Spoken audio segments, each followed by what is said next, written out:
Are we here? I believe we are indeed here.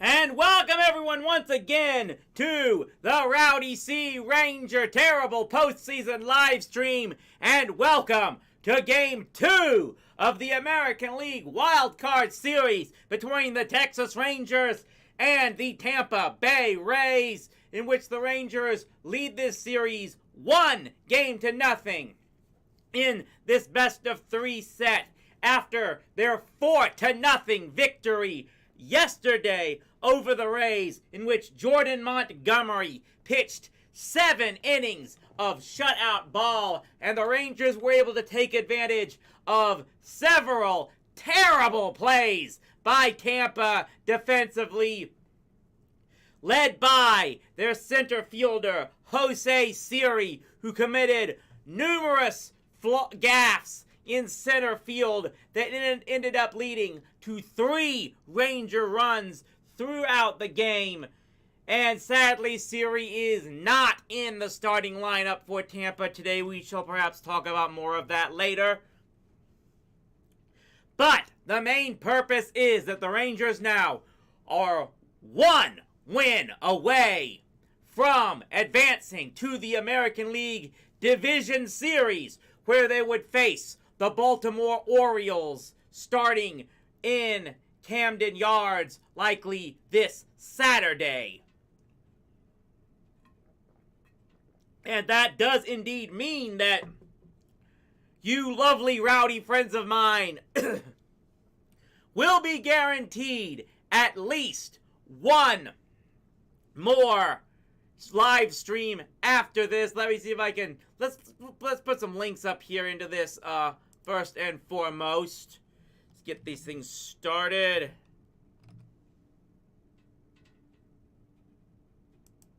Guaranteed at least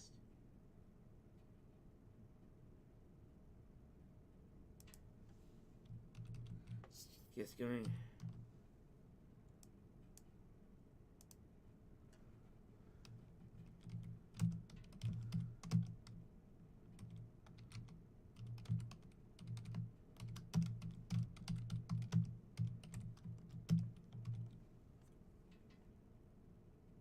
Get this.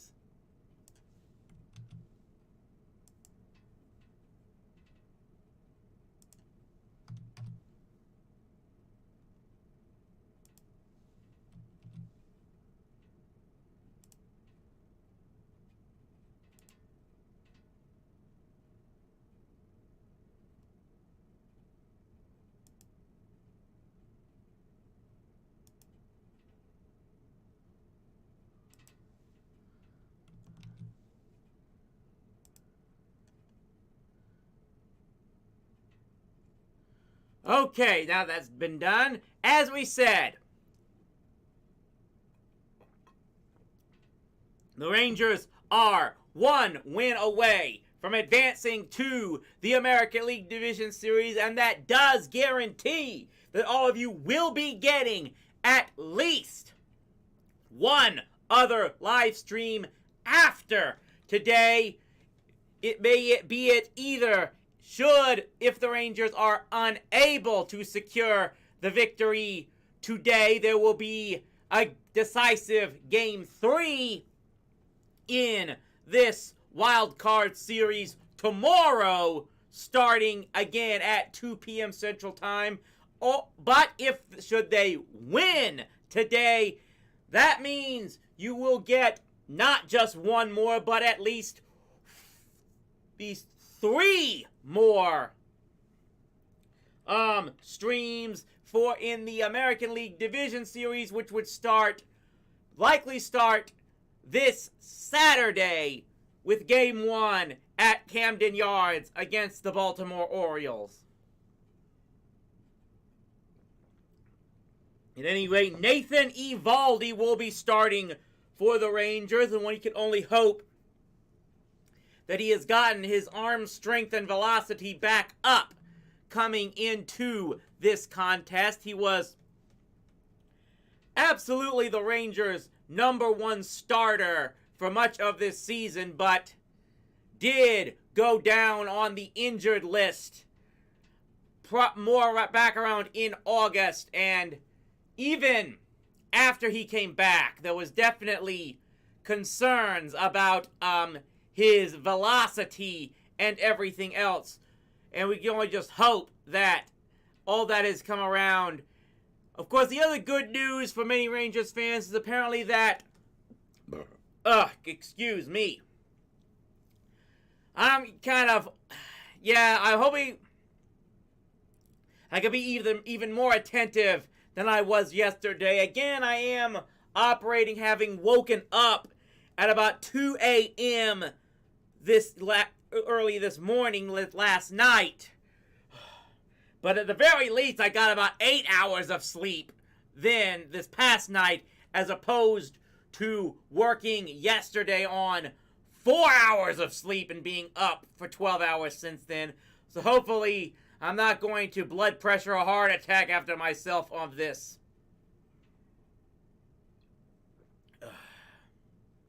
I'm already halfway through this bottle of water, and we haven't even gotten this game started, so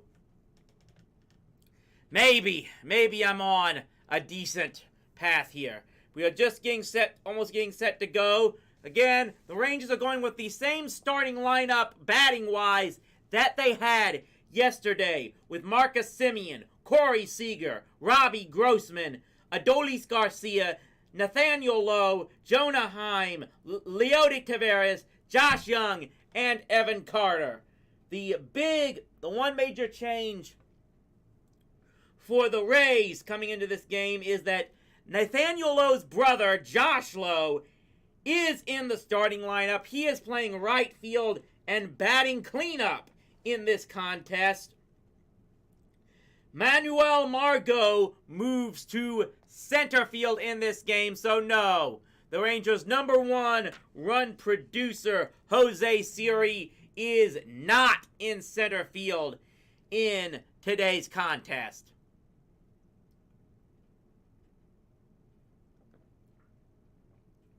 We are just about set to go here from Tropicana Field in St. Petersburg, Florida, a stadium that finally has its days are finally numbered, as we pointed out yesterday. It looks like approval has been made for the Rays to construct a new ballpark. I'll say ballpark loosely, but eventually in the near future. But for now, the Rangers once again take the field in the stadium. They still have not lost in the postseason, and they're going up against Zach Eflin, who went 16-8 for the Rays in the regular season.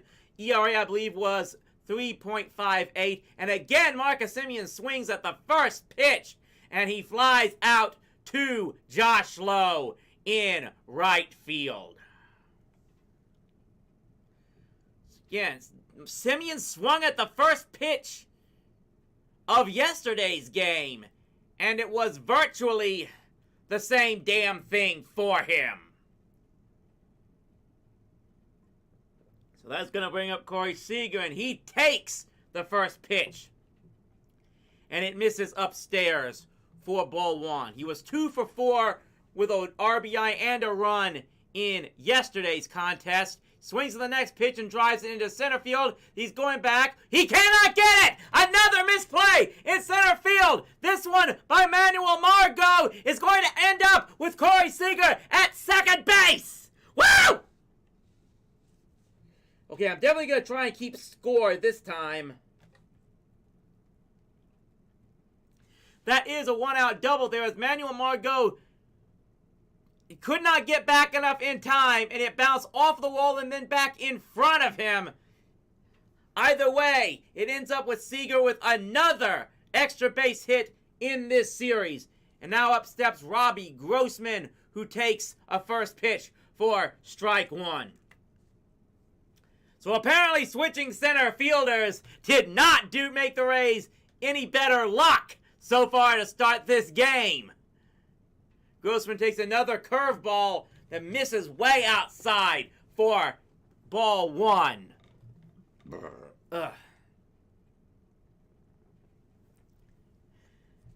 1-1 the count here now to Robbie Grossman. Swings of this one, and he pops it up sky high, barely into foul territory, and that's going to be an easy play for the first baseman, Yandy Diaz.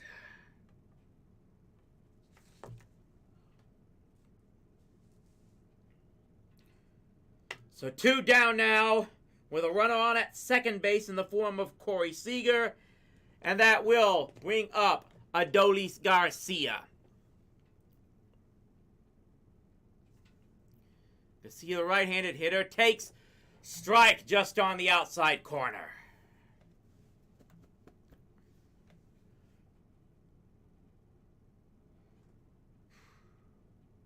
0-1 pitch coming here. Swung on and missed that time. Went after the cut fastball and could not catch up to it. Garcia has supposedly really been struggling with hitting the fastball late in this season. He still drove in 107 runs in the regular season. It's that time he took the four-seamer that misses way low and outside for ball 1.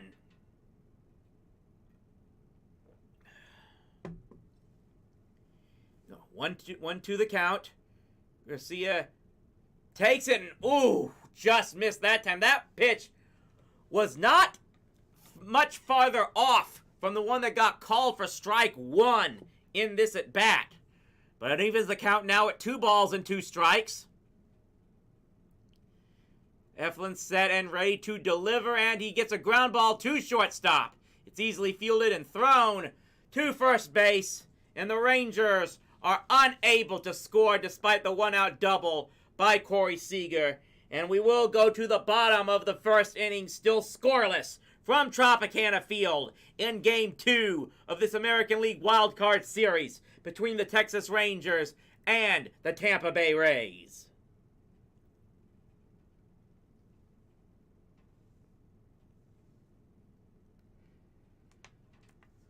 So meanwhile, the Rays will be sending up Yandy Diaz, Randy Arozarena, Harold Ramirez, Josh Lowe, Isaac Paredes, Manuel Margot, Curtis Mead, Taylor Walls, and Rene Pinto. That is the batting order for Tampa. As we said, the big change is Josh Lowe now starts.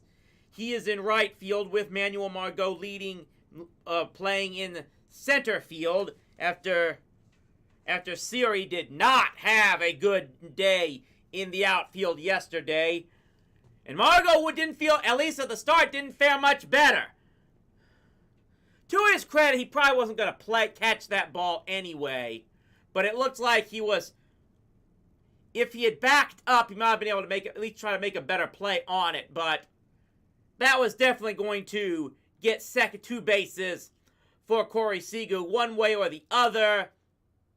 And no matter what, the bottom line was the Rangers were not able to take advantage of that.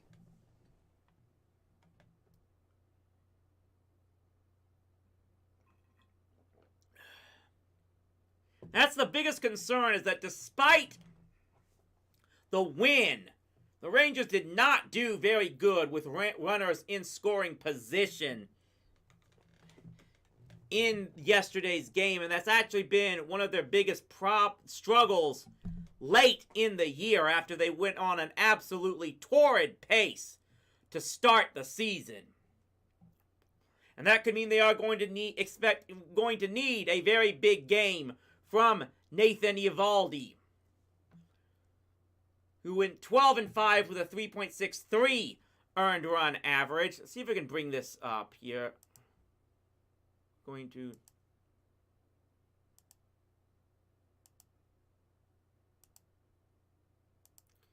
So first pitch here to Diaz. He swings with the first pitch, and it gets through the hole in right field for a leadoff base hit for Yandy Diaz. Ugh. See if you can find this.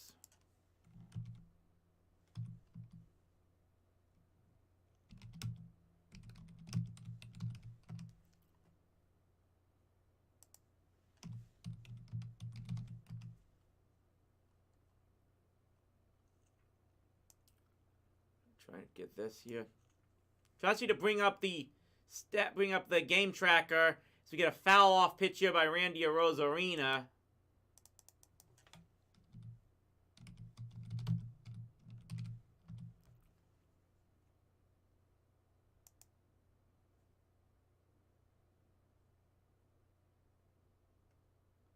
The one pitch here just misses on that one. So let's see if we can fix it this time.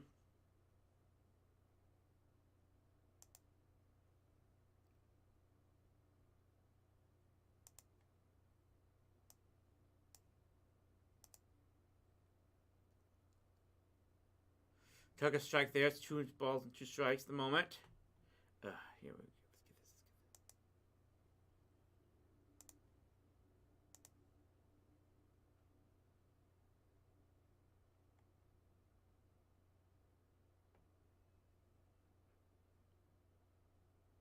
Let's get this. Good 2 pitch coming here, and they got him swinging on that one. So Randy Rosarina goes down on strikes.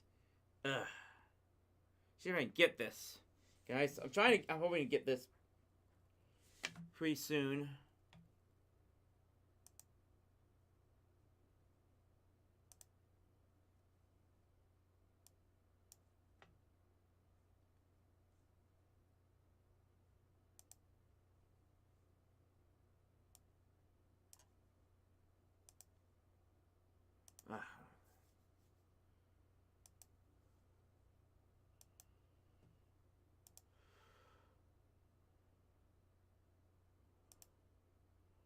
Okay, I think we got this here.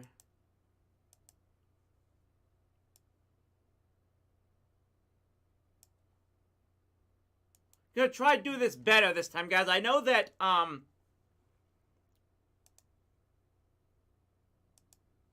think because I minimized it last time, it wasn't showing as often.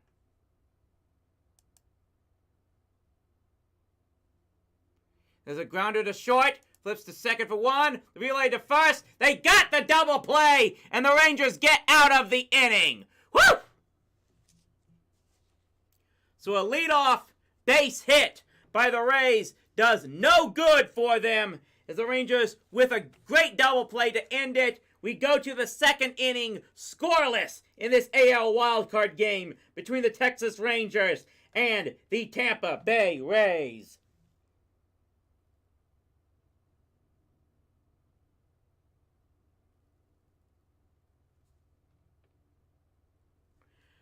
Right.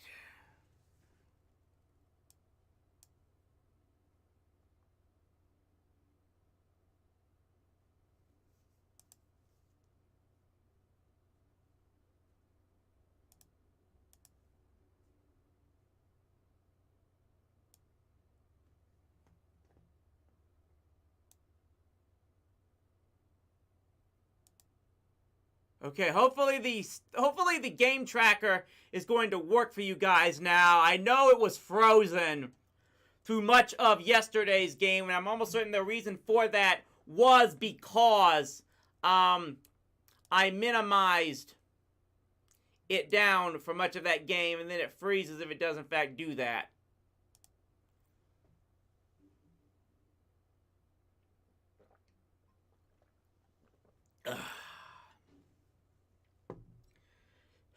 The Rangers, meanwhile, will have Nate Lowe, Jonah Heim, and Leody Taveras batting in the top of the second inning. Anyone who tunes in, very glad to have you here. Reminder that Saturday should be the first day, the first week of Rowdy Live at its new start time of Saturdays at 8 p.m. Central Time. That, of course, will be contingent on whether or not the Rangers will be playing, continuing in the postseason. As should they win today, as we've mentioned, they will advance to the American League Division Series, with that series more than likely starting on Saturday at one time or another. We shall keep you informed should that occur. But business first, as Nate Lowe steps in to lead off the top of the second and takes one outside for ball one. Cuts and misses on a cutter there. Evens the count up, 1 ball and 1 strike. In a much faster paced game now here. Thanks to the pitch clock as Lowe takes again and misses outside for ball one. Eflin really trying to work the outside here against Nate. And that one he fouls back to the screen. Yesterday's game was just at around 3 hours, and that's kind of what I expected with the pitch clock versus the extensive commercial breaks, and that's satisfactory, I would say, for the postseason. As Lowe takes this one inside, and that fills up the count at 3 balls and 2 strikes. There's a pocker into center field. This time, Manuel Margot is able to make the play.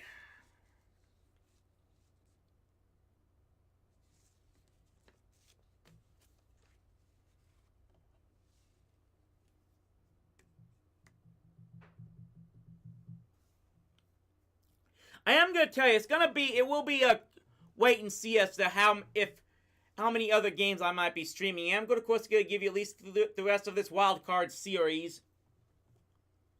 As we get a 1-0 count to start against Jonah Heim.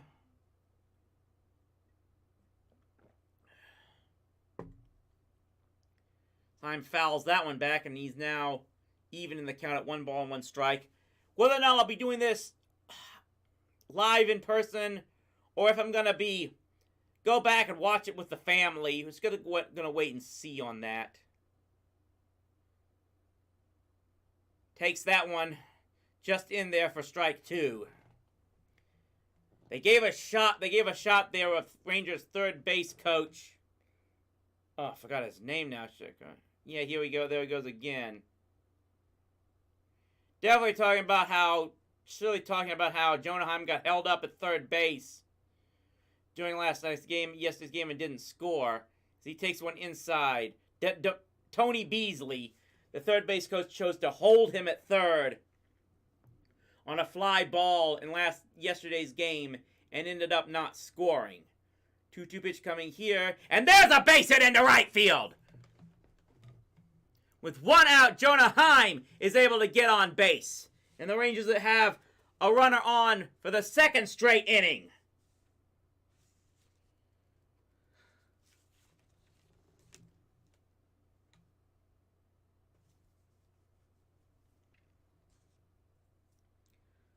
So now that's going to bring up Leody Taveras. With a runner on at first base and 1 out. Eflin delivers and just misses low for ball 1.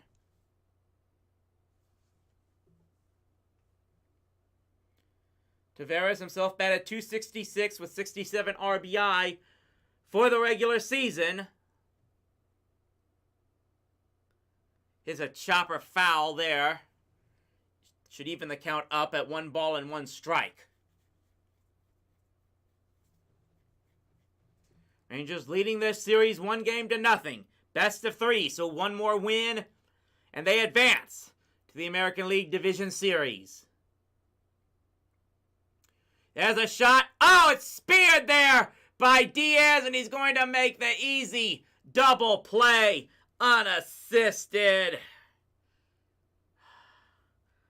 Hard hit ball, hit at the absolute wrong place at the wrong time.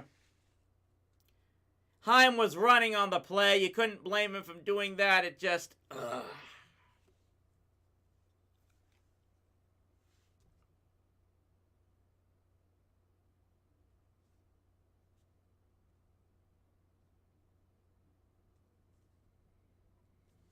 That is just bad luck all the way around for the Rangers. Ugh.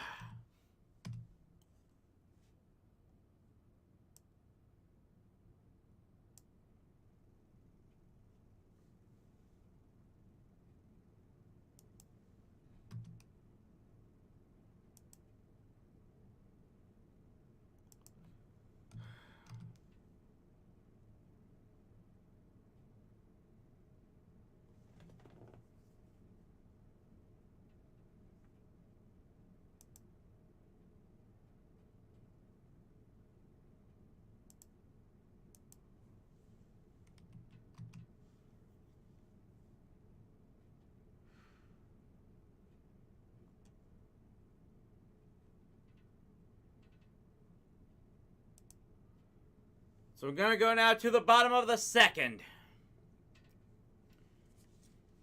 The Rays will have Josh Lowe, Isaac Paredes, and Manuel Margot batting in the bottom of the second inning against Nathan Eovaldi, who got around a leadoff single by Yandy Diaz in the first inning thanks to a double play that the Rangers infield was able to turn. We've already seen 2 double plays in this contest.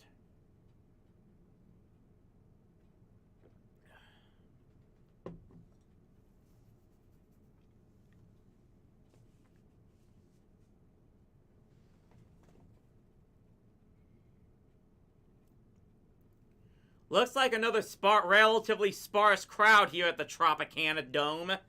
And that was a big touching point people mentioned going into this game, as only less than 20,000 showed up for Game 1.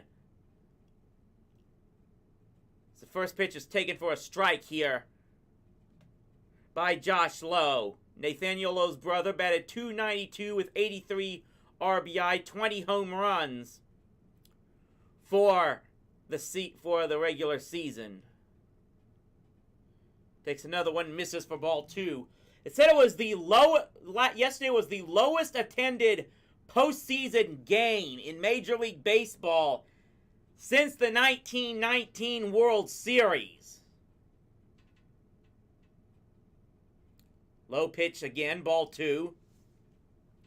That, of course, the debate as to whether or not can you expect people to regularly turn out when it is just a wild card game with a midweek early start time. It would have been 3 p.m. local time as Lowe flies one into left field, but it's right there at Evan Carter, and he's easily going to make the play for out number 1.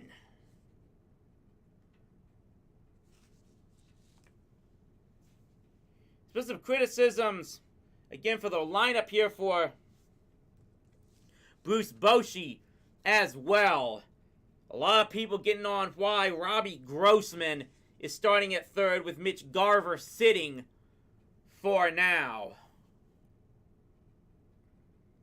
But right now, it's in the hands of Nathan Eovaldi on the mound as he throws a strike right down the center of the pipe to Isaac Paredes, who was 1 for 4 yesterday, had 98 RBI while batting .250 in the regular season. Misses there low. Oh, ball 1.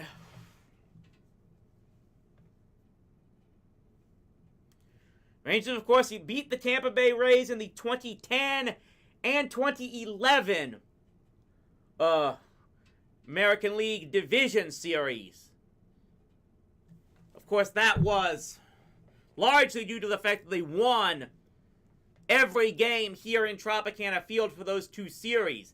They faced them then in 2013 in the tiebreaker game for the wild card spot. That game was at Rangers Ballpark in Arlington, and the Rangers lost. There's a chopper foul. The count is now 2 balls and 2 strikes on Isaac Paredes. And that was just a continuation of a very bad trend it might bring up maybe during the next break.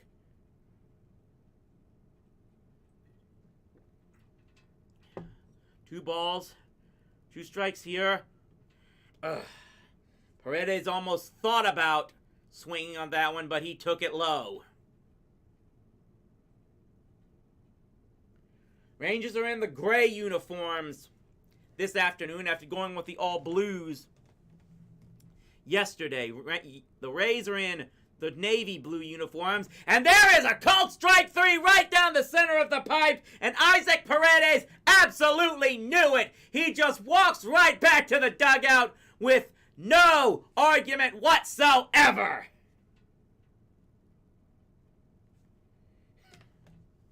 There's 2 strikeouts now for Nathan Eovaldi.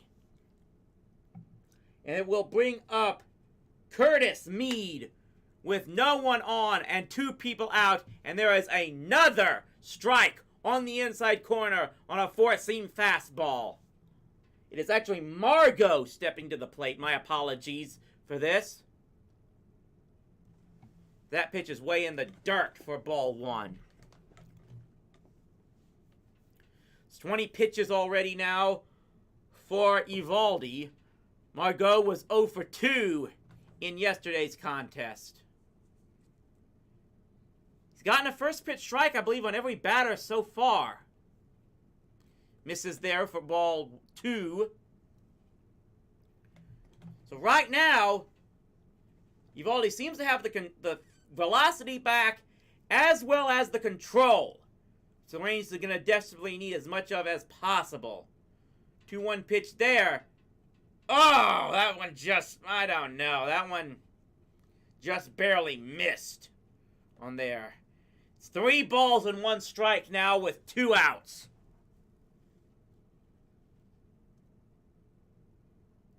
Eovaldi set to deliver here. And there's a foul fly back towards the first base seats. That one is going to go out of play. Full count now. And they're showing again, yeah, a number of the sparse seats here in St. Petersburg. If I had had the desire to drive all the way to Florida, I could have gotten a ticket for this game.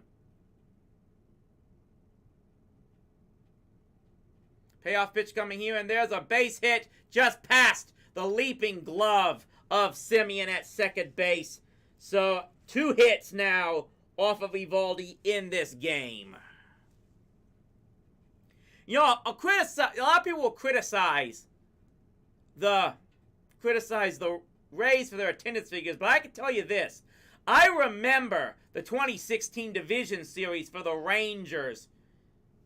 And I remember at least getting a ticket for one contest, at least one of those games. I was able to buy that ticket off of StubHub, and it was not for very much. I think I got it for like $16, if memory serves me correctly. So now there's a first pitch strike again. This one to now Curtis Mead, who steps to the plate. He was 1 for 3 in yesterday's game.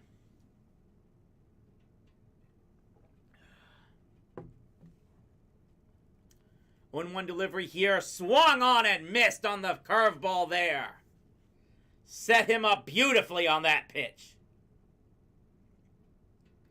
So now it's no balls and 2 strikes. Eovaldi's got a lot of freedom to work with right here.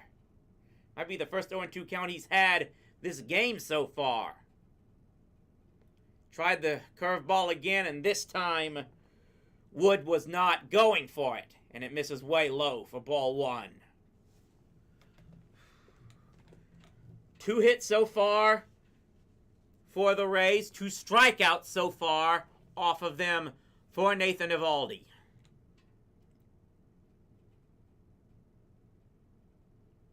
1-2 delivery coming here, and got him swinging again!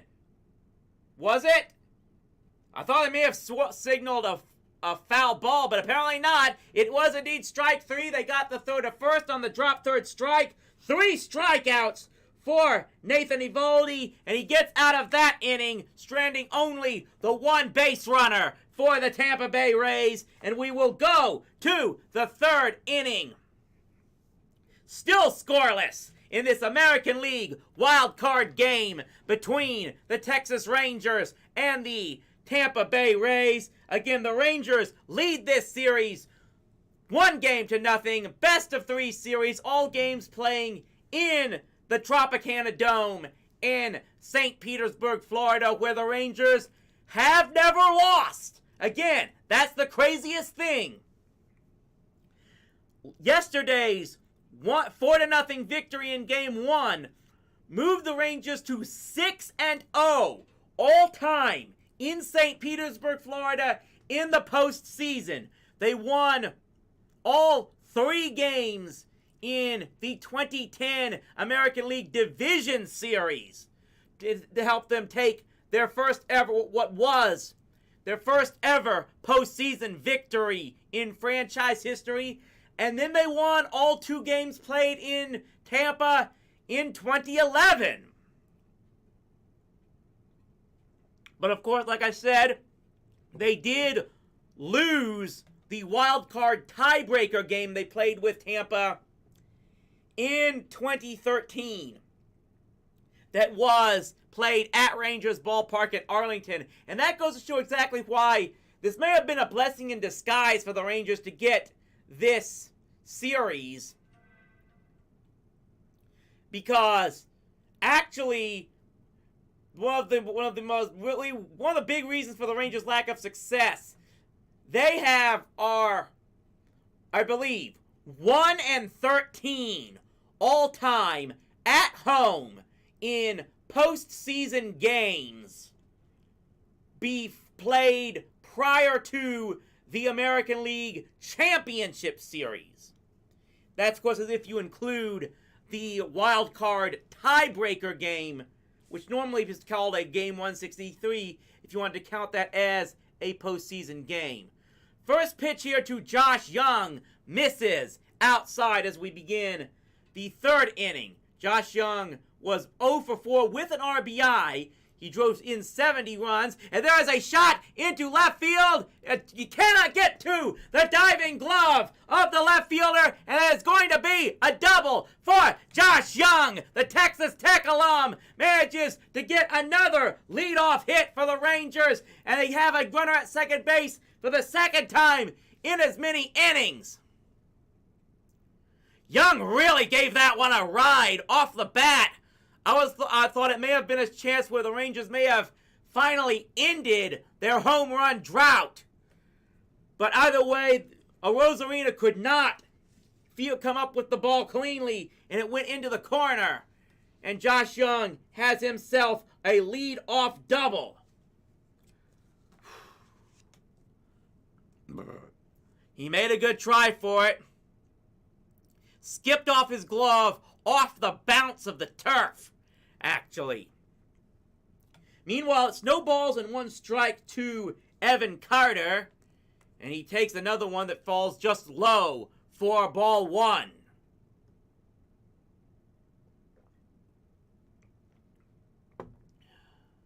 Carter was 2 for 2 with 2 walks. Was the big player for the Rangers. Late season call-up, drove in 12 RBIs. Takes strike 2 there on the inside corner.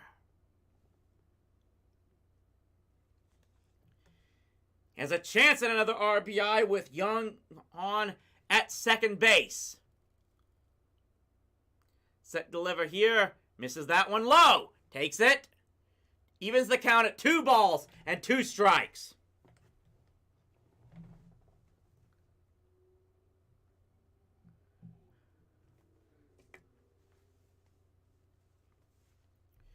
Two-two delivery coming here from Eflin. And that pitch misses way outside again. And it's another full count. Rangers are working Eflin pretty tough here. They've gotten a few full counts so far to start this game. Payoff pitch coming here. And it just misses. Ball 4. First 2 batters get on here for the Rangers as Carter draws another walk. So it's now 2 on with nobody out. And Marcus Semien will step up for his second at bat. And the main question here is he going to go after the first pitch once again? He does not. Take strike 1. Showed patience for a rare time in this postseason. I think there's been at least 3 at-bats so far in this series where he swung at the first pitch. Didn't this time. Has an 0-1 pitch coming here now. Take strike 2 again. That one was just on the outside corner, and when you look at something like that, Semien might be telling himself, well, what's the purpose of taking these pitches? He's taken both here and fallen into an 0-2 hole. Swings at the 0-2 pitch and fouls it off.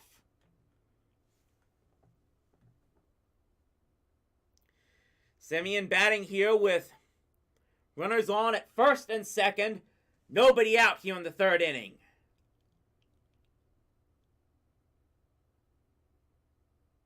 O2 delivery coming here. And there's a fly into right field. He's going back, trying to look for it, trying to track it down. It just falls outside the foul line and bounces into the crowd.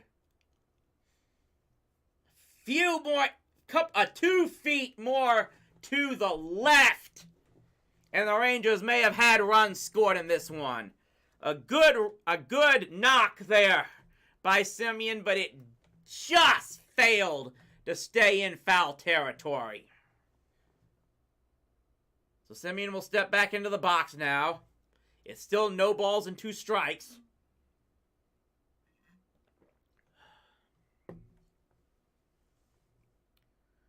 Another delivery coming here, and there's a rocket shot to third base. This could be 2.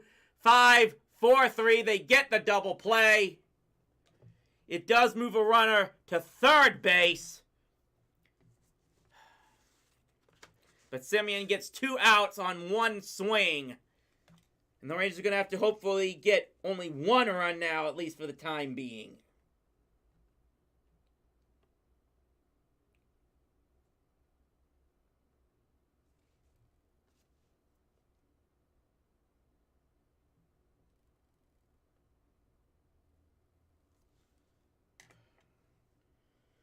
It is going to bring Corey Seager up with a runner on at third base.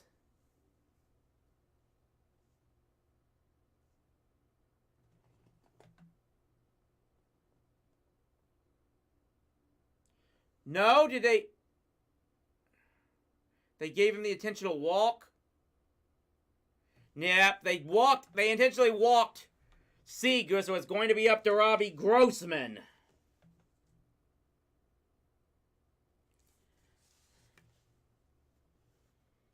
So Grossman steps up now. He's got an 0-1 count with runners now on at first and third base. Takes one inside for ball 1. This is going to be, if he doesn't get a run in here, it's going to be, I could already tell what the Twitter feed is going to, Rangers Twitter is going to be like here. Come on, Robbie, you can get this. 1 ball and 1 strike coming here, and he sends this one fly ball. It's going to go foul and into the stands out of play.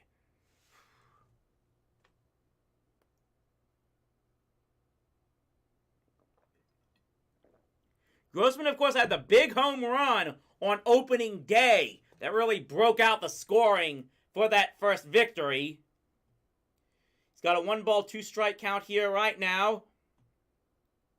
And now timeout is called.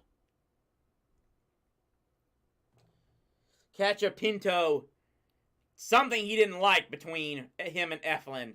And they're going to get that all hashed out now.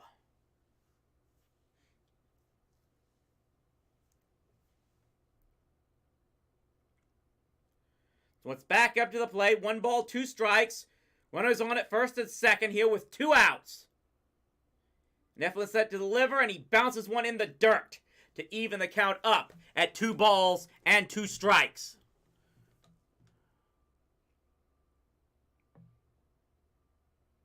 And just hoping to draw first blood again here, like they did yesterday and never looked back. 2-2 delivery coming here. And he got him swinging.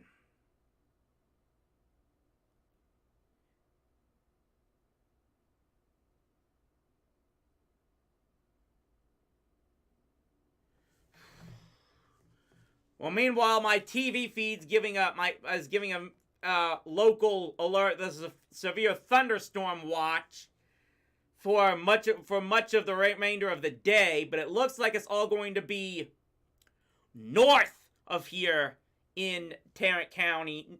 So hopefully it's not going to have any weather problems that will affect my stream.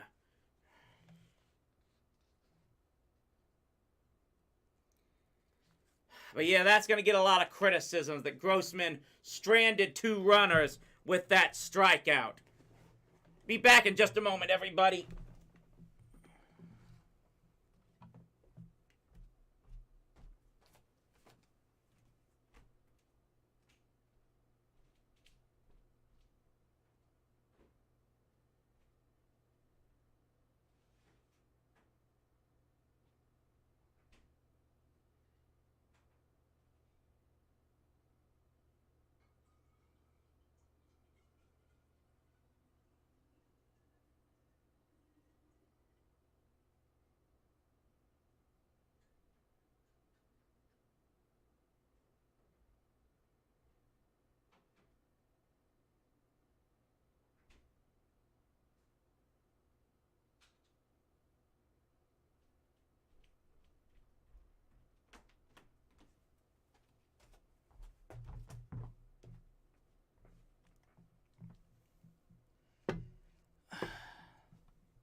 So it's to the bottom of the third we go here. Still scoreless from Tropicana Field.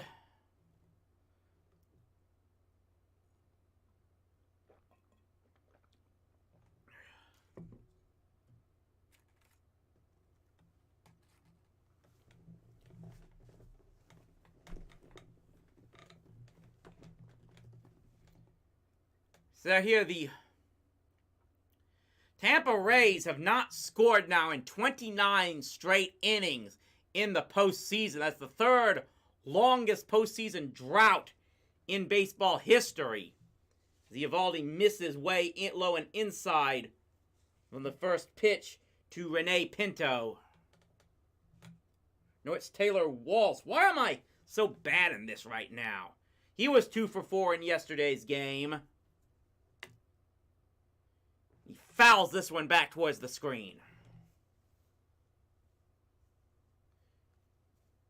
So yeah, like I said, we've got a severe thunderstorm watch now. Up until 10 p.m. according to my local weather. But it looks like it's for most of the counties north of me. There's another foul. Back to the screen. It's now 1 ball and 2 strikes on Rene Pinto.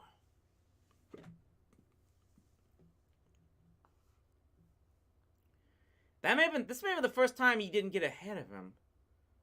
Low pitch, low and outside. Like I said, for much of the first 2 innings, Eovaldi got way ahead of was doing a good job getting ahead of the hitters. Fell behind Pinto this time, but he currently now has the count at 2 balls and 2 strikes. And he got him swinging there! Woo! So he gets the strikeout of Walls to start the 3rd inning. And that will now bring up Rene Pinto.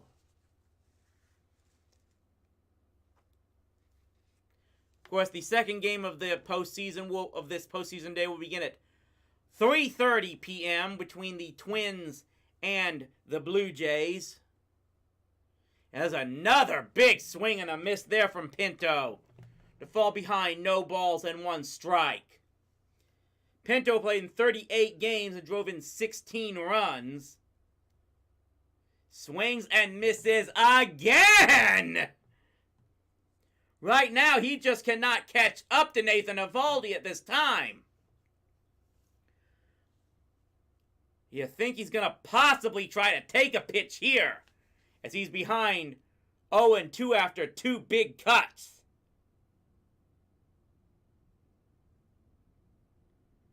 Swings again, got a piece of that one. Still no balls and 2 strikes.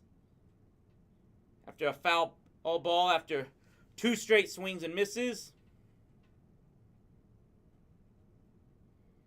Delivery coming here, and he swings, and there's a foul that goes straight, screaming liner down the left field line. He's not bashful in this at bat, I give him that much. Another 0-2 pitch coming here from Eovaldi. That one was low enough for him to actually take. Like I said, Max Scherzer was throwing in the bullpen earlier in this game, but prior to this game. Whether or not he can actually pitch, we'll have to wait and see. As Pinto takes another one, and this one misses just upstairs.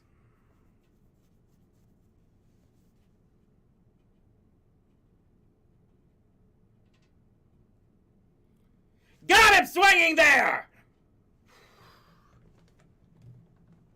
Another strikeout for Nathan Eovaldi. That is now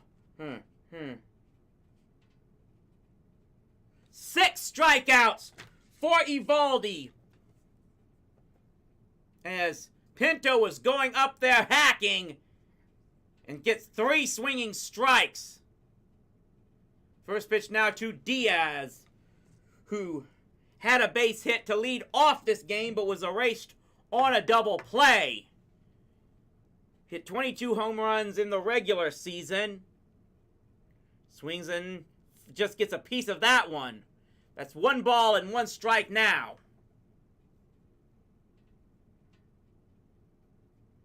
Diaz wearing a pink breast cancer awareness belt as part of his uniform.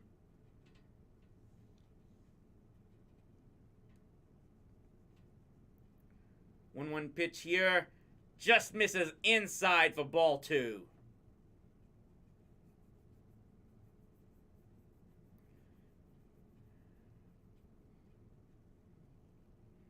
Another 2-1 pitch coming here. Just misses. Yeah, I can only imagine what my timeline is now, hearing about these thunderstorm warnings. And I know people are very grumbling that, oh, we're not going to get any rain in actual DFW. Everything's up to the north. 3-1 pitch coming here, and it's a chopper foul.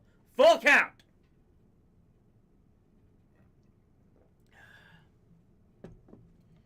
Batted Yandy Diaz batting .330, had basically career highs in everything with .330 average, 78 RBI, and 22 home runs.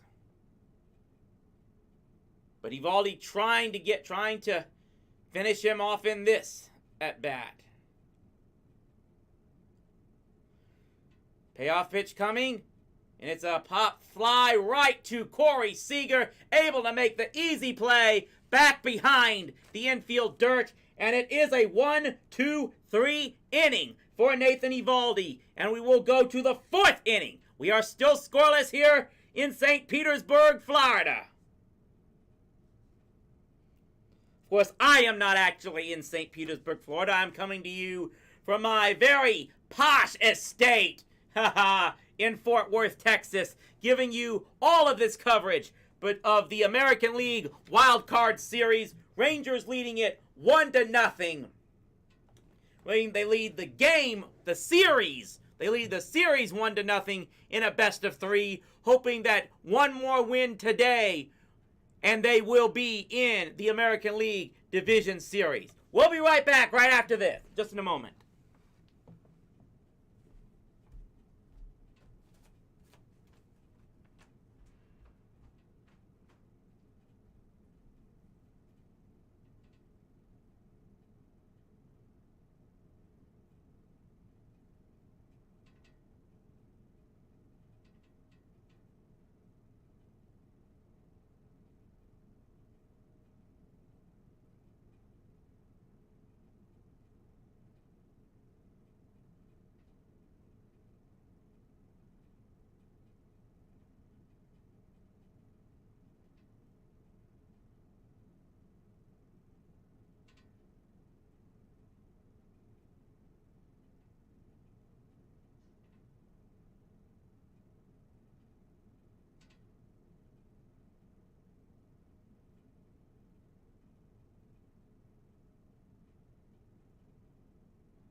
We are back.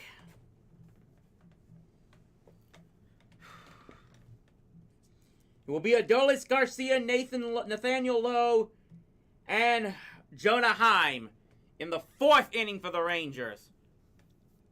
We're currently still scoreless with the Rays in this 2nd game. Garcia cuts a big swing and miss on a sinker ball to start the 4th inning. He hit 39 home runs in the regular season, but really tailed off at the end of the year. Still looks like he's trying to find his swing once again. Was a real carrier of the offense early on in the season. But here's a shot. Dive in the left field. Is it deep enough? It is up, over, and gone! Adolis Garcia finally breaks the home run drought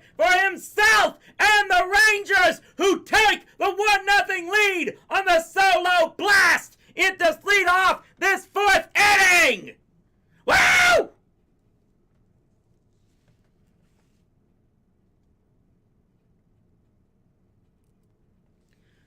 The Rangers had a huge home run drought coming into this game. And like I said, ALWC Garcia had a major, but he's still been struggling himself. But you could tell he knew off the bat that one was going to be out of here for sure. And one swing, and the Rangers lead game 2 of this wild card series. 1-0, as Nathaniel Lowe will now step up at the plate. He is behind in the count 0-1. But that got to feel good for ALWC Garcia to break himself and the team out of that major home run slump. 1-1 the count now to Lowe. As he hits a screamer line shot, ground ball foul down the first base line. Of course, we've talked about the issues with the Lowe family coming into this series. Nathaniel Lowe starting today. His brother Josh Lowe starting for the Rays. So we've got a 2-ball, 2-strike count here. He fouls that one off. Their mother, of course, battling cancer, currently unable to watch these games. You just have to wonder how much is weighing on the minds of both players and both teams as well. Lowe strikes out there.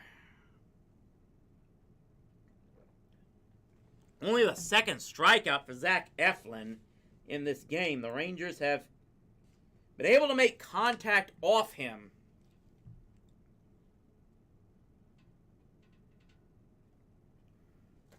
In fact, they got 4 hits off of Eflin, and 3 of them have gone for extra bases, including the home run there by ALWC Garcia.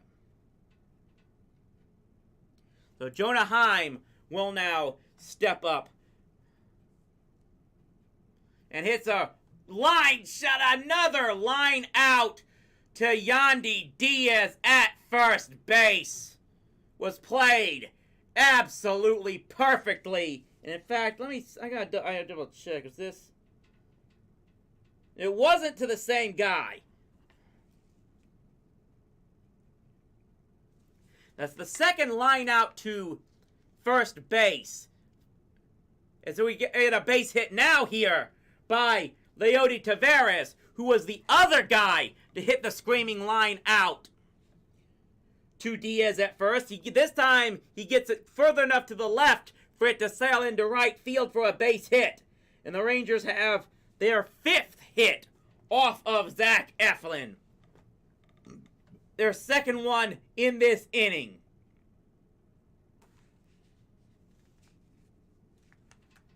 That will bring up Josh Young.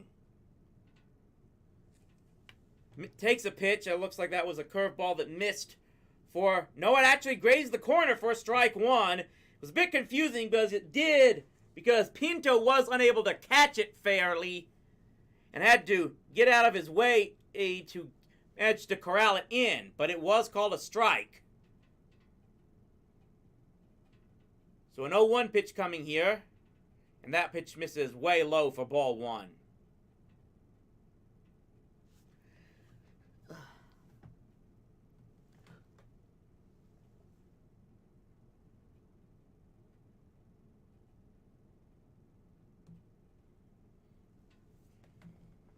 Does have one of the lowest walk-to-strikeout rates in Major League Baseball. Zach Eflin does. Rangers have drawn 1 base on balls off of him in this game as Young takes another strike. If they got back, so it's now 2 balls and 1 strike. This scorekeeper for ABC has just been absolutely terrible. So it looks like that previous pitch was a ball. 2 balls and 1 strike now as he fouls this one off. So that now absolutely should be 2 balls and 2 strikes. Again, you have the scorekeeper. Just need to get on the ball.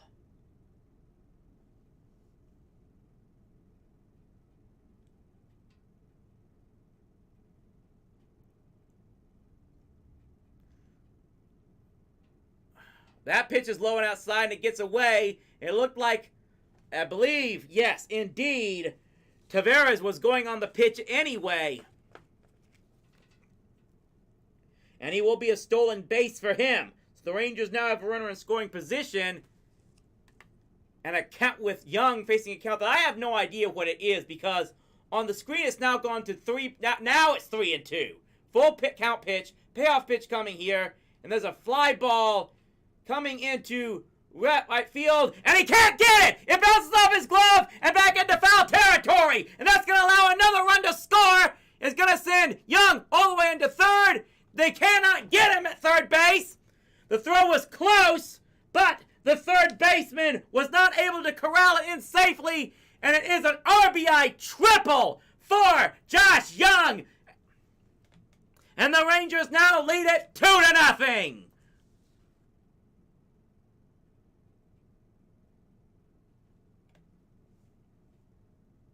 It looked like Josh Lowe thought he had a beat on it and then had to make a leaping dive attempt to make it, and it just bounced right in front of him and then got away into the foul territory down the right field line. And there's a shot here into right field. This one is up, over, and good from Evan Carter!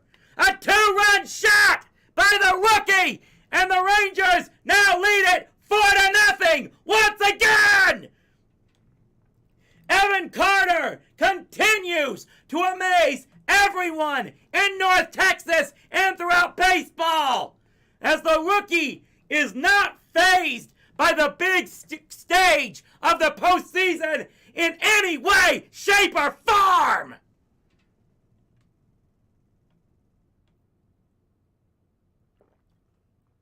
Rangers bats finally coming up big in this 4th inning in Tampa Bay. And I am still waiting on who?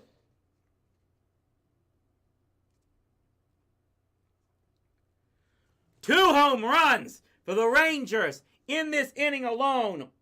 They have 4 hits, 3 of them for extra bases. They have been hitting Zach Eflin hard throughout this entire game, as they finally get Marcus Semien to strike out to end the inning. But the major damage has been done for the Rangers. 4 runs on 4 hits, 3 of them for extra bases. The leadoff home run by Adolis Garcia, and then the 2-run blast by Evan Carter after the RBI triple from Josh Young. And it is 4-0. The Rangers lead it over the Tampa Bay Rays. I have to fish this up.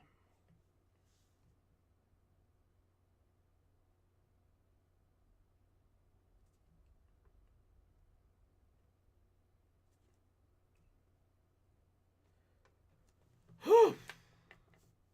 Hoping this is just heartburn. Whew. Oh, I need to calm down after that one. That is the type of action we were finally looking for from the Rangers in this series.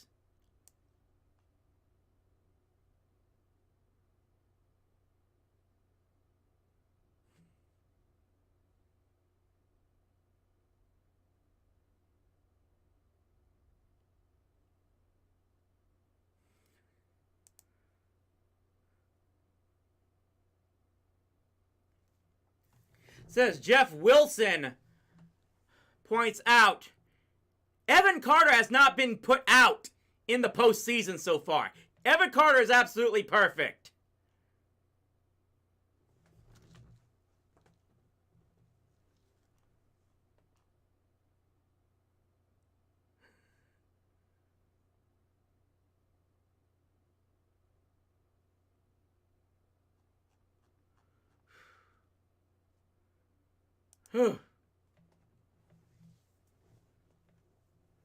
Interview with Bruce Bochy right now.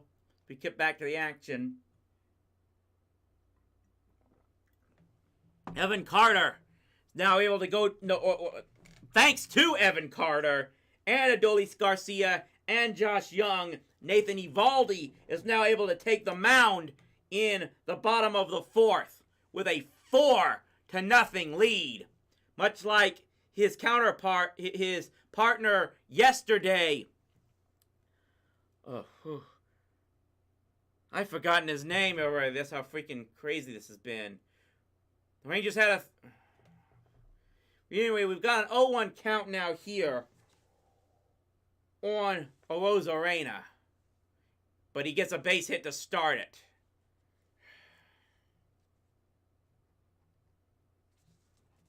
Of course, now here comes now. Can the Rangers get that, what so many of them call the all-important shutdown inning?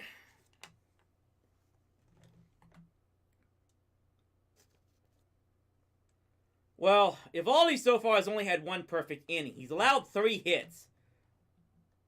2 of them lead off. But all of them have only been singles. And he's got an advantage of at least 1 double play. As he gets a strike in there to Harold Ramirez. On contrast,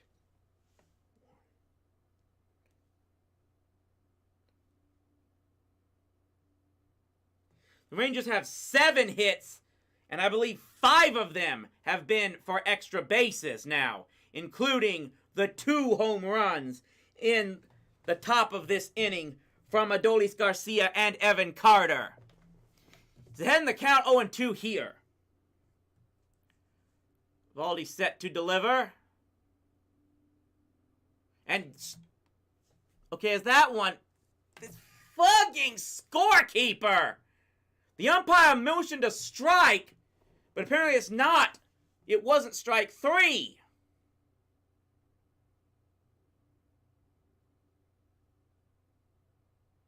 One-two pitch coming here. I got a free.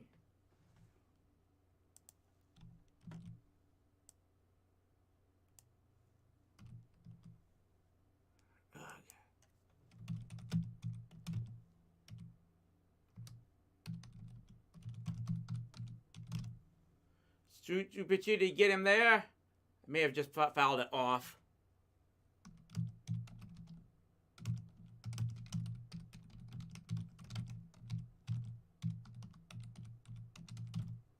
So it's 2 balls and 2 strikes, I think.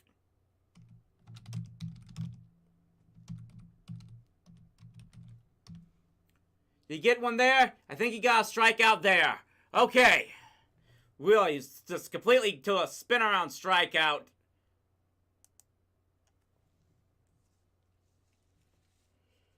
So he gets Ramirez with the K.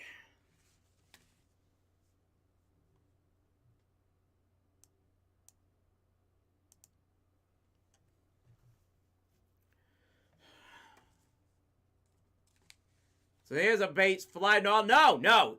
Swing on the first pitch there was Josh Lowe, and he hits a rocket into right field, but Adolis Garcia was played absolutely perfectly and gets the second out.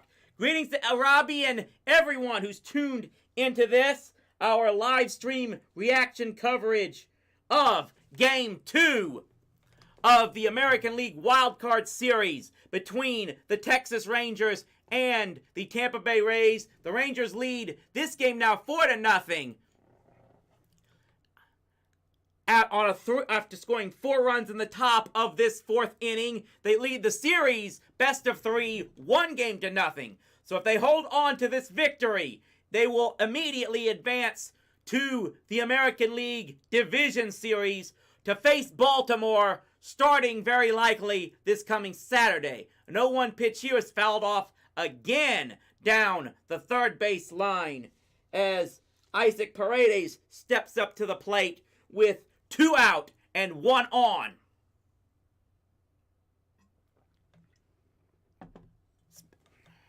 Eovaldi looking to extend Tampa's scoreless streak to 31 innings, and he does just that as he gets Paredes to swing and miss for strike 3 and gets around once again the leadoff base hit. And after 4 from Tampa, the Rangers lead the Rays 4-0.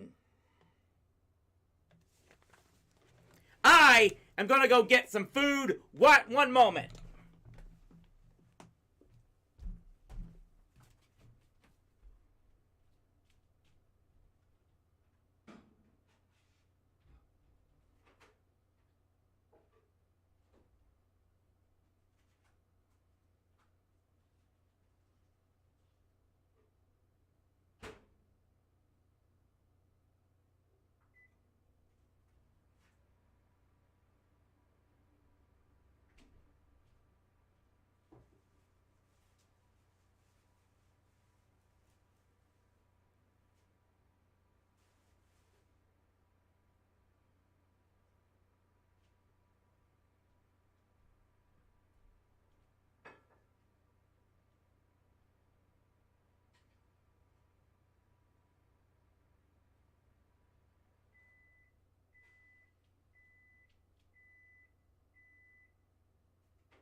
So we are back. And again, the Rangers who lead the wild card series 1-0, lead this game 4-0. It was, of course, a 4-0 victory yesterday. And let's see if we can get some pound on some any more here as we move to the 5th inning. Corey Seager, Robbie Grossman, and Adolis Garcia will start in this inning. And there is a shot to second base, and he cannot field it cleanly. He had to make a tremendous attempt to his left, and he could not get it, and it goes into right field for a leadoff base hit for Corey Seager.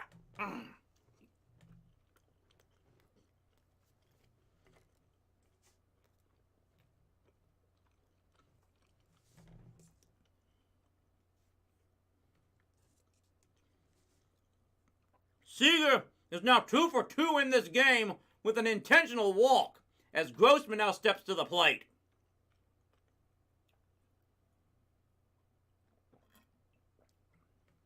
Again, Tampa Bay's defense has not been kind to them in this game.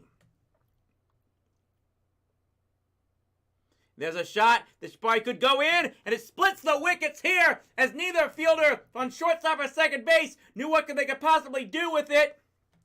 And that's going to go to a base hit for Robbie Grossman, and Seager is able to go all the way to third base. I think they had the hit and run going on there, and that's probably what crossed up the infielders. No, it wasn't. They just didn't have it. It just ran slowly enough into center field that Seager was able to easily get to third base on the play. So here comes Adolis now, who had the home run to start the scoring, and the Rays are going to get their bullpen active.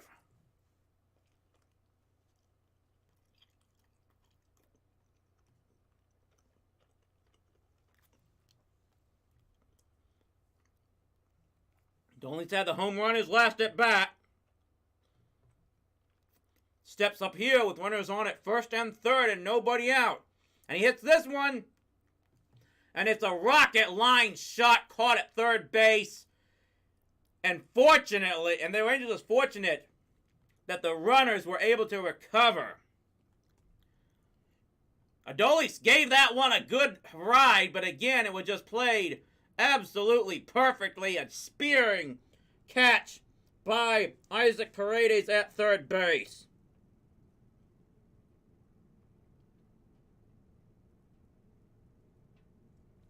That's the main thing here as Lowe takes strike one. The Jays defense has made some good plays, especially in the infield, but they've also not been able to make some routine plays. And it has kind of cost them. Nathaniel Lowe takes low for ball one.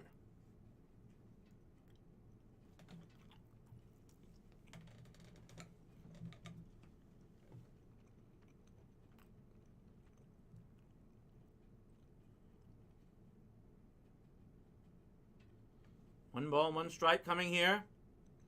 There's a chopper up the middle. It's fielded cleanly by the pitcher, and he is able to make the throw to first base, but it is allowed. A run does score on the play as Seager is able to come home on the high chopper that just went back to the pitcher, and the Rangers now lead it 5-0. Everyone was running on the play, and Eflin's only play himself was to first base. So Lowe does get the job done to bring in a run here, as Jonah Heim will now step up to the plate. Grossman, meanwhile, also went to second on that infielder by Nate. 0-1 currently to Heim. That one misses inside for ball one.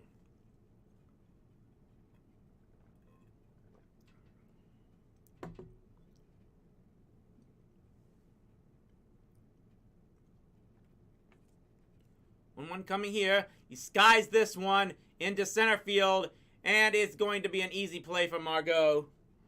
And that will retire it. The Rangers do get one extra run here off of 2 hits. And they now lead this game 5-0.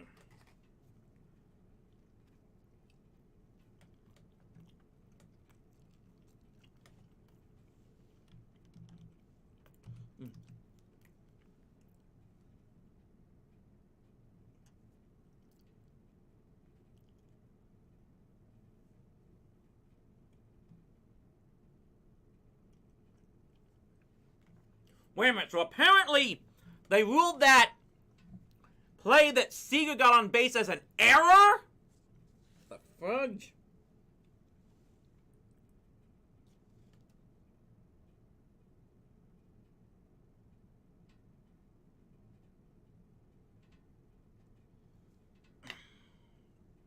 We're talking about that Tampa Bay defense not being able to make routine plays, but that was not an easy play for the second baseman in Curtis Mead to make. I would have scored that a hit.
So everything is going the Rangers' way right now. They have currently outscored Tampa 9-0 in this series. As Nathan Eovaldi comes back, takes the mound once again, he will facing Curtis Mead to lead off the bottom of the 5th inning and take strike one. That has been the main secret for Eovaldi. He has been getting ahead of these Tampa hitters so far in this game. No one deliver here, and there's a sky into center field, and that will be an easy play for Leody Taveras 1 out on 2 pitches to start the 5th inning. Again, so far, 3 hits allowed by Eovaldi, all of them singles. He struck out 7 by my count. That was Margot. Curtis Mead is now stepping up to the plate. I took sports journalism in class. I assure you of that. And they say that hit Mead. Brr. I guess they say that one clipped Curtis Mead on the shoulder and he's gonna get first base.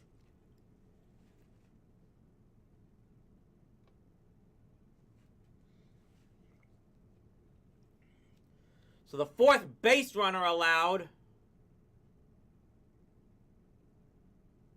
Or was he out?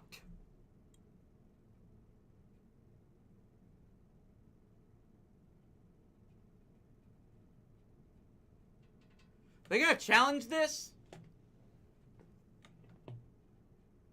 I guess not. That did not look like it got him.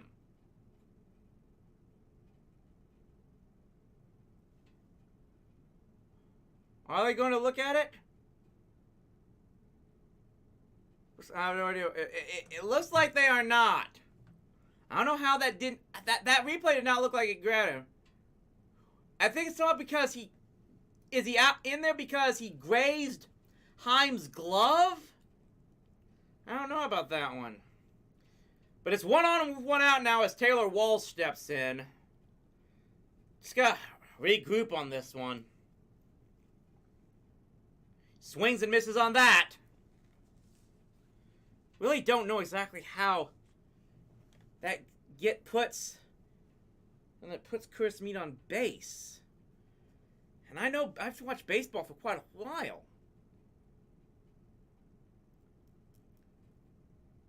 1-1 the count here. And that misses low for ball 2.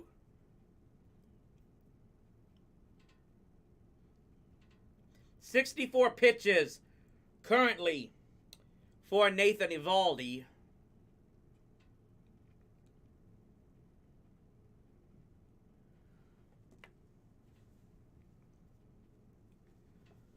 Brr.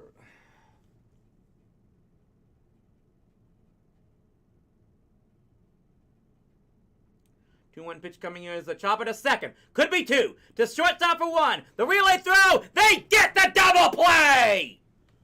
So I don't know how in the heck they got the runner on base, but it doesn't matter because they get exactly what they needed. 4-6-3, the double play, and Eovaldi is out of the inning once again. That is the 2nd double play he has gotten from his infielders in this game, and it's a good one, as we are through 5 now in Tampa, and the Rangers still lead this wild card game 5-0.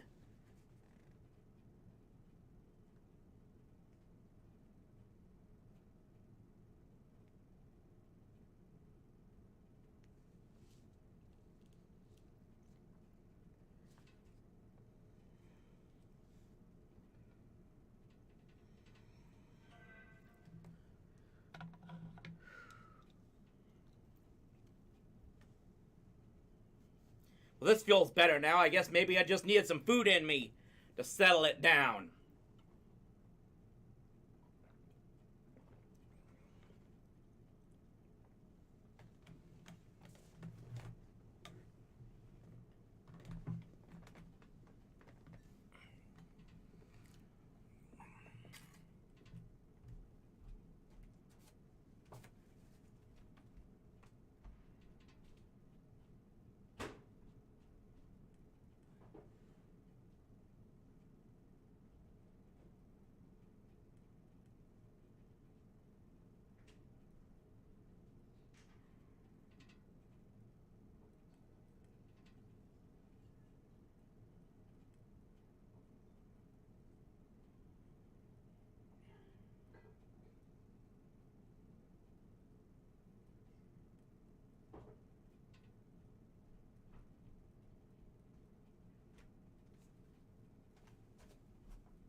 So we go to the 6th inning now with the Rangers leading 5-0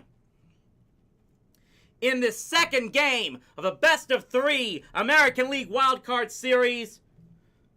The Rangers are 4 innings away from the American League Division Series, and they are now facing a new pitcher as Colin Posh is on the mound for the Rays. As he will be starts by facing Rowdy Taveras, who cuts and misses for strike 1. Thanks for showing up for this game as well, to all of you out there.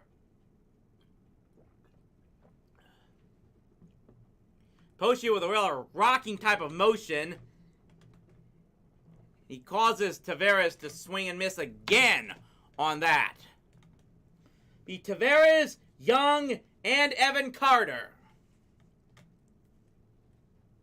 in this 6th inning for the Rangers, who've scored 5 in just the last 2 innings alone. That time, Taveras is able to get a piece of it. He's 1 for 2 in this game with a run scored.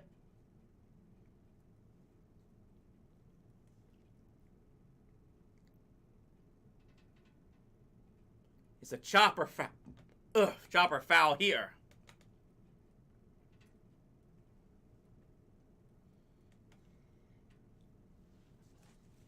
Again, in the 6th inning now, Rangers leading this game 5-0.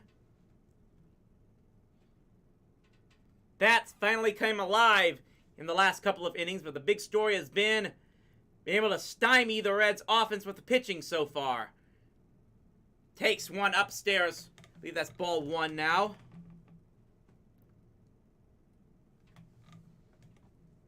One and 2 the count on Rowdy Taveras. I'm fairly certain of that. And he takes a called strike 3 right there on the outside corner. Ugh.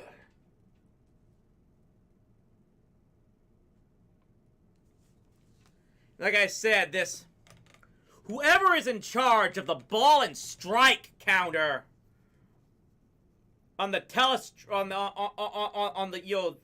the scoreboard piece on television now has been really terrible so far. As here's a line fly into left field, and it embeds into the padding of the left field wall. And that, I believe, should be a ground rule double for Josh Young.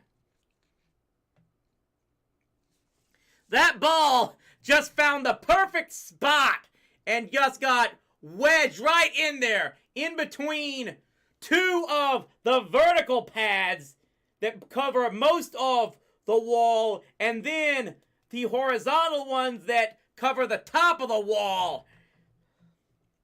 After it bounced off of the turf and right into there.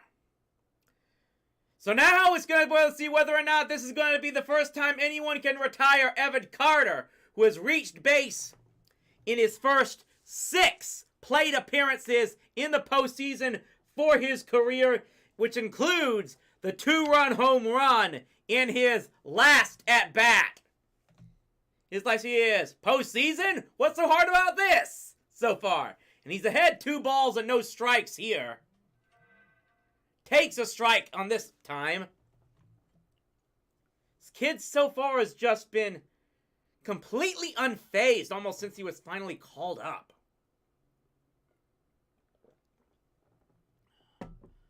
2-1 pitch coming here.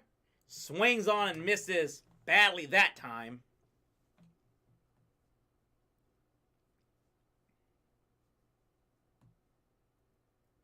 Two balls and 2 strikes. Runner on at second base in the form of Josh Young. 1 out. 2-2 pitch coming here. Fouls this one off. So Carter continues to battle in this one.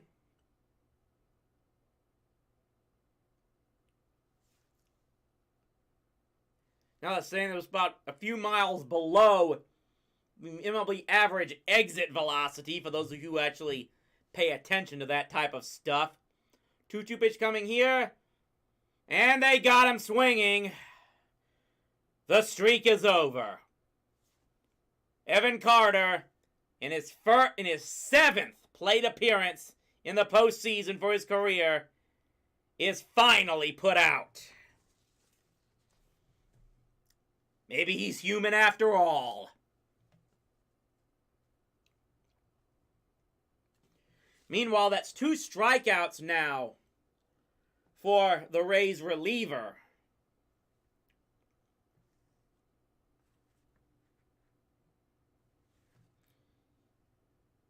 Two strikeouts now with the double allowed.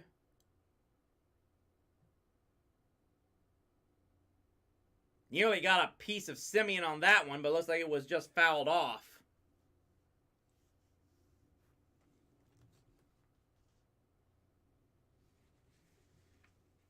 The winner of this series, and right now it's on pace to be the Rangers, will get the Baltimore Orioles in the American League Division Series. 1-1 the count here. Take strike 2. Ugh.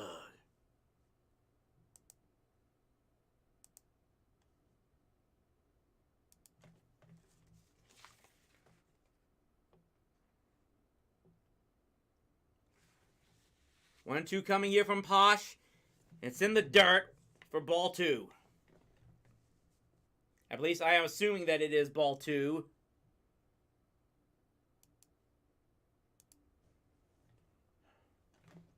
The Rangers hoping to get one more run here in with a runner on at second base. 2-2 delivery here. It's a chopper just foul down the third base line.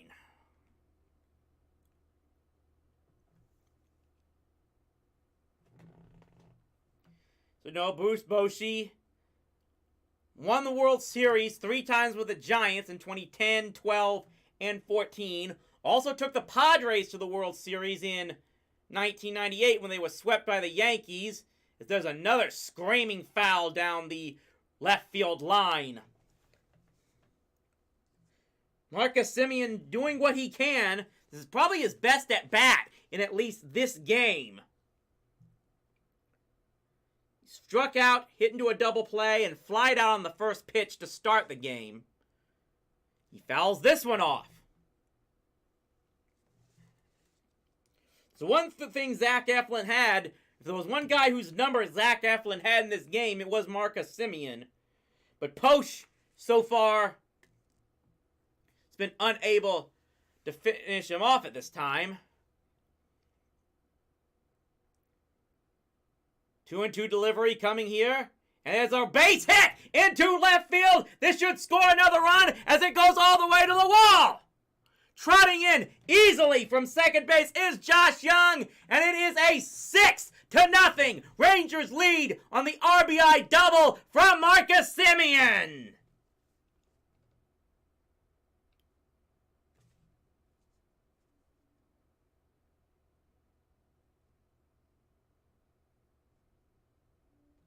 You know, you just kind of had a feeling that Semien was going to get one he would hit well after this one. Just the fact that Posh just could not seem to get one to finish him off, and he was getting good crack swings already. So he's now on at second base as Corey Seager steps to the plate. And with a lefty versus lefty matchup, they will pitch to him. And now the count currently is 1 ball and 1 strike.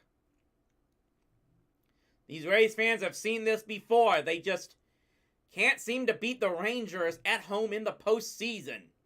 And there's a shot by Seager into right field. It's going to fall in and bounce in off the wall in right field. And trotting home will be Marcus Semien. Back-to-back RBI doubles by the 500 million men for the Rangers. Put them now up front. Lucky number 7-0.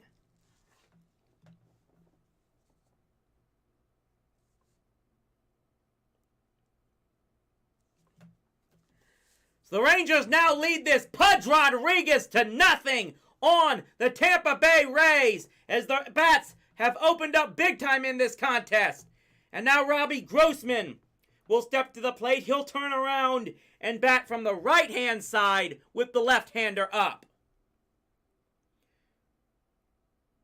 Well, the ballots have supposedly already been turned in by the baseball writers for the regular season awards. So this performance by Corey Seager cannot influence votes for the MVP award, but you almost wish they could.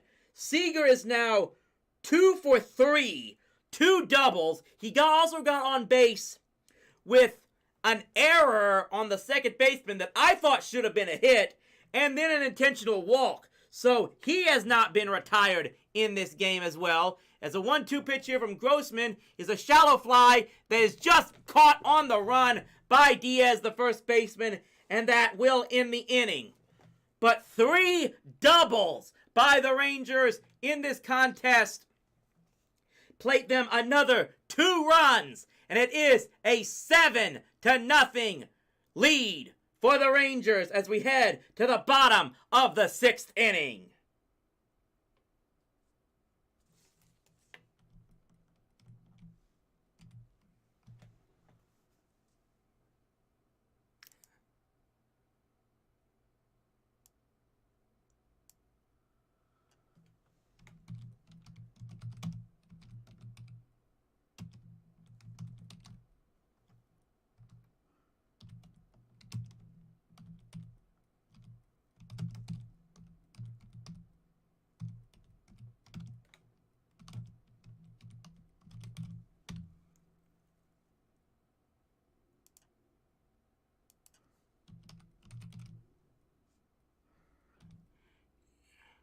Come on, I'm so excited here I can't barely type this into...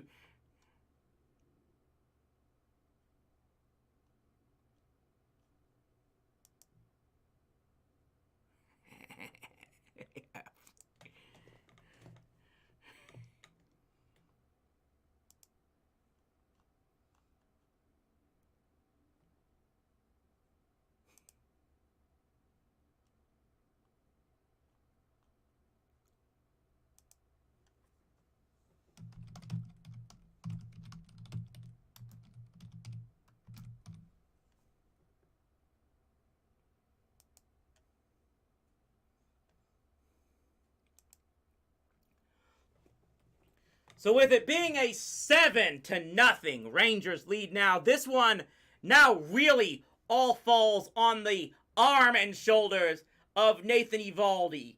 And just see how many more innings he can get here. Glad you came in, Duke. I might be putting a call into you later on if we end up winning this game. Duke CT, tune ear in the chat. And, of course, the Rangers...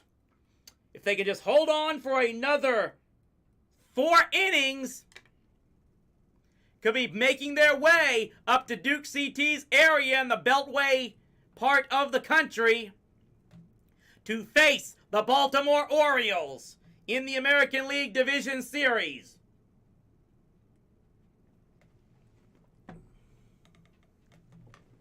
No 1 count here now on Rene Pinto. It's now 32 straight innings. The Rays have not scored in the postseason, as there is a huge cut and miss there by Pinto. I need to make certain of this here. Yeah, make sure we got something here.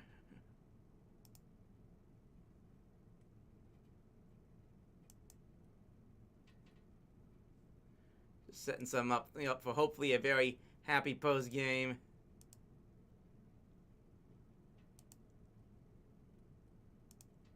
There's a shot foul down the left field line.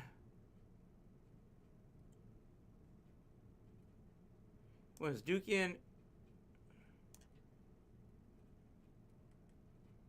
Is Duke in Discord right now? I'm not sure. We'll have to wait and see on that. Got him swinging there! Another strikeout for Nathan Eovaldi as he takes out Pinto for the 2nd time in this game. That is now 8 strikeouts for Nathan Eovaldi, who seems to be back in top form in this game. Yeah, Orioles are very good, Duke. look, I'm going to give you that much. Look, if the Rangers were not in the postseason, Baltimore probably would be the team I'd be rooting for to win 101 games, as there's a pop fly into center field, easily going to be corralled in by Leody Taveras for the second out on Yandy Diaz. You won 101 games with the third smallest payroll, check that, in all of baseball. That is a story of all stories there that definitely needs to be put in. Gonna.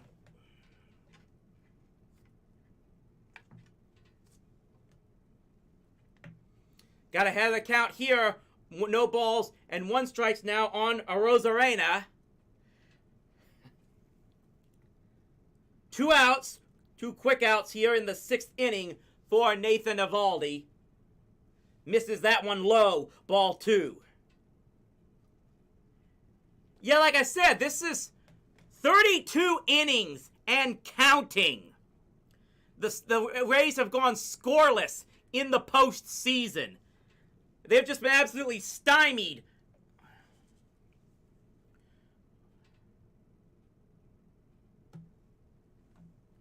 I'm gonna see if I can. I'm gonna give a I'm gonna give a shot here. See if this will work. Hold on. Well, I don't know if it's going to, but like I said, the main thing you gotta remember here, Duke, is, and anyone else there, the one thing about at least their starting pitching staff, even without DeGrom or Scherzer, when they are on their game, people like Eovaldi and Montgomery are as good as anyone out there. As we get a high chopper to third base, and Young manages to get the throw in time to retire the side. It's another 1-2-3 inning for Nathan Eovaldi, and the Rangers are now 9 outs away from the American League Division Series. One moment here. What's this now? It's 5.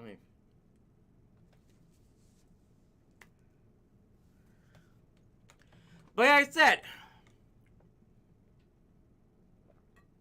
the one thing, what I was about to say was, even with Scherzer and DeGrom on the shelf, this Rangers, at least their starting pitching, when they have their A game going, they're as good as anyone. Guys like Jordan Montgomery, and as we're seeing here, Nathan Eovaldi, and even John Gray, if he can get back healthy again. That was a real blow for the Rangers. And John Gray, if he's not healthy, if he can't get activated again pretty soon, that could cause problems in the later postseason rounds where you have to go more games, especially if you can get to the American League division, to the American League Championship Series. If the Rangers can get to the ALCS, that could be an issue for them. Just on the fact that then their starting pitching might be a little thin. But right now, all things are going up good for them at this moment. They lead 7-0. They will have Adolis Garcia, Nate Lowe, and Jonah Heim batting in the 7th inning.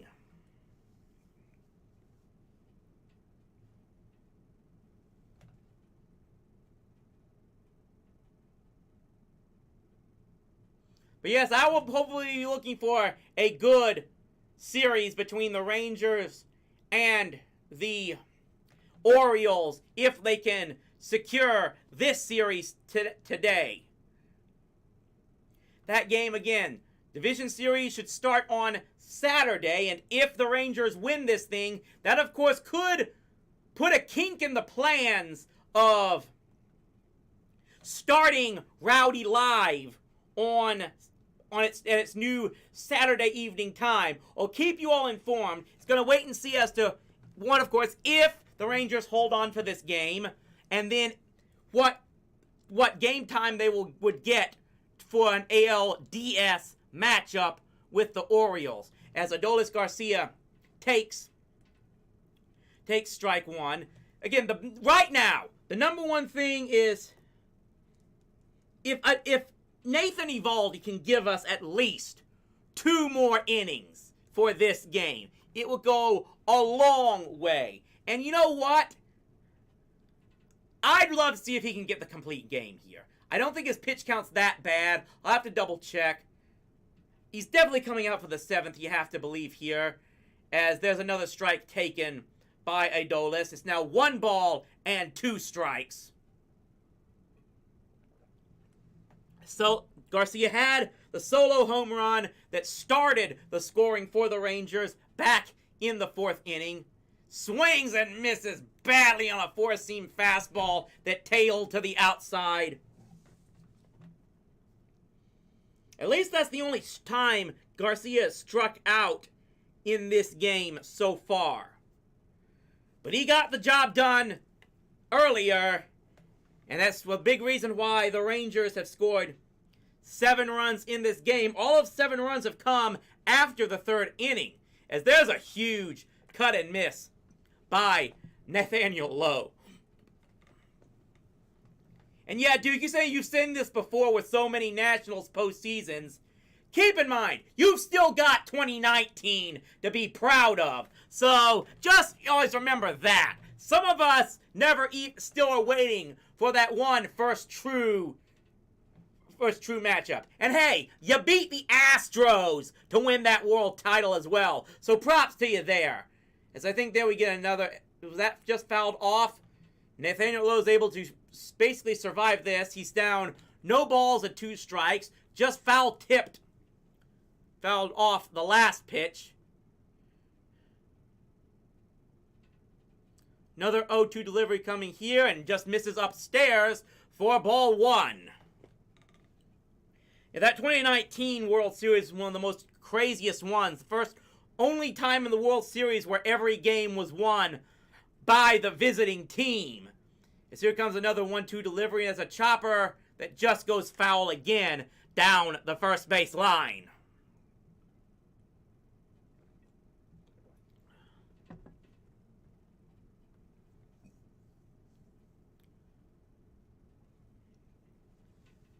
So it's a 7-0 lead for the Texas Rangers in this game.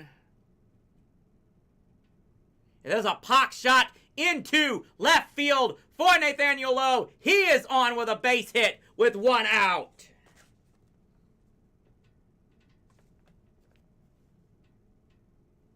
Goes without saying here, but you talk about the scoreless streak the Rays have had so far here. But main thing to remember here is the Rays pitching has really let them down as well. The Rangers have not gone down in order in any one inning in this game so far. They have allowed a hit the Rangers have gotten at least 1 hit in every inning so far in this game now, as Jonah Heim steps up to the plate and hits one foul down the left field line. That's going to put the count at no balls and 2 strikes.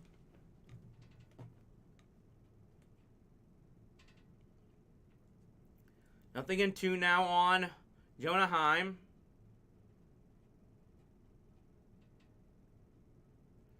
Another foul pitch there.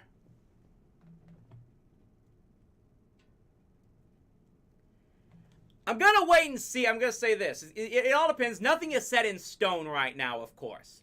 Because this game's still a long way over. Who knows how much further the rest of it goes. But we try to get Keim here. And again, continues to foul off pitches. Well, I do think I want to try to continue to stream any games that I'm not at personally. But I may look to see if it's possible that I can broadcast from elsewhere. That's going to go, it depends mainly on how I can set this thing up. I'll have to wait and see on this. But who knows. There's a fly ball into center field. Looks like it's going to be corralled in by Manuel Margot, and that is out number 2. Jonah Heim was able to give that one a ride, but it just wasn't good enough.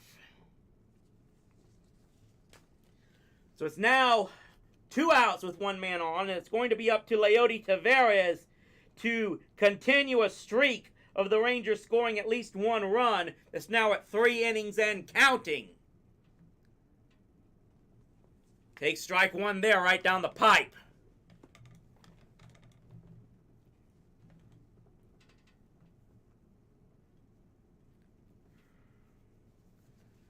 No balls, 1 strike here.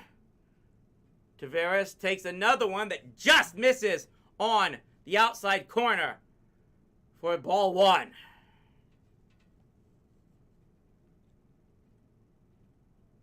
Taveras is 1 for 3 with a run in this game.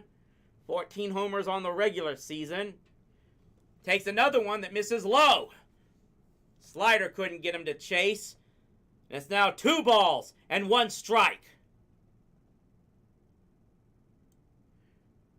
Armstrong is the pitcher now for Tampa, by the way. There's a swing and a foul back towards the screen.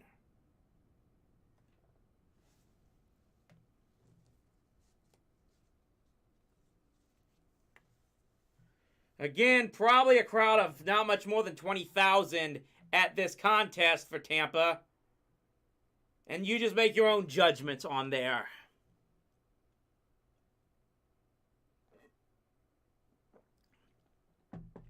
Maybe they knew. Maybe they knew there wouldn't be good luck facing the Rangers at home. They've seen it happen too many times before. That one misses just outside, and it's now a full count on Taveras. And now they show a shot of one guy sitting all the way up in the upper decks.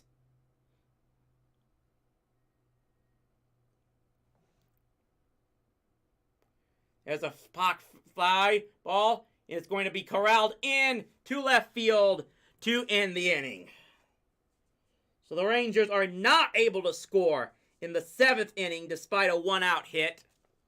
But they lead Tampa 7-0. And they are 9 outs away from the American League Division Series.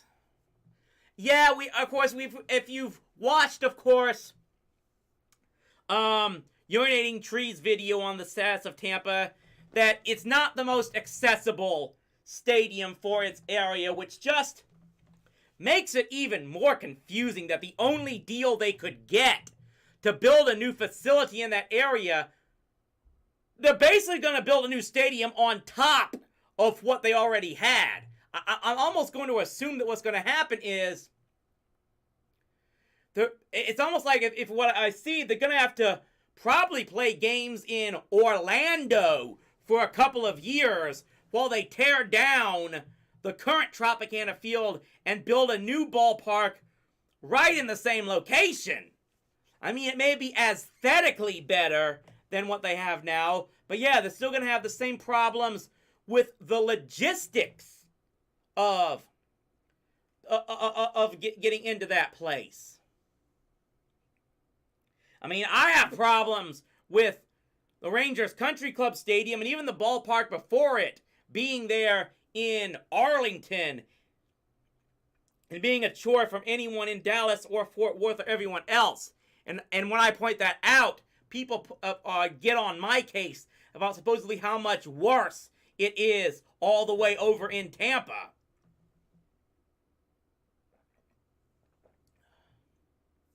Looks like it's still scoreless right now.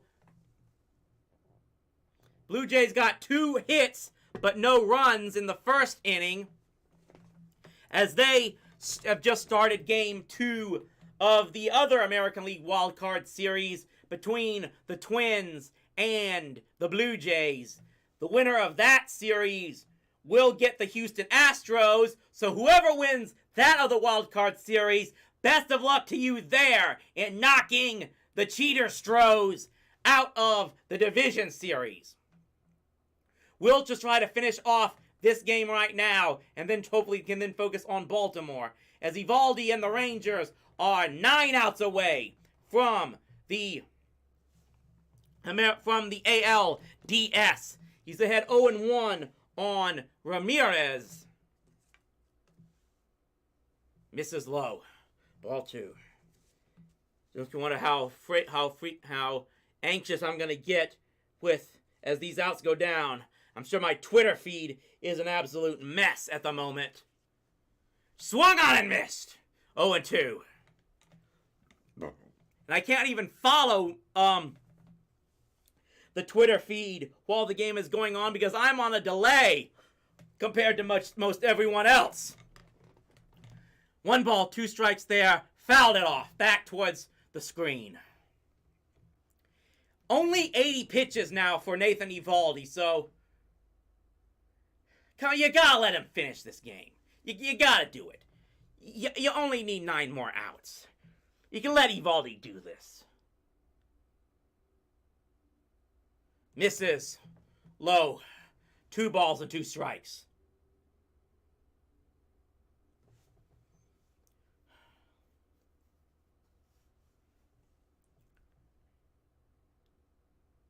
Coming on here, another chopper foul. Main thing for Eovaldi, he has not walked a batter and has not allowed an extra base hit. He's allowed only 3 hits so far in this game.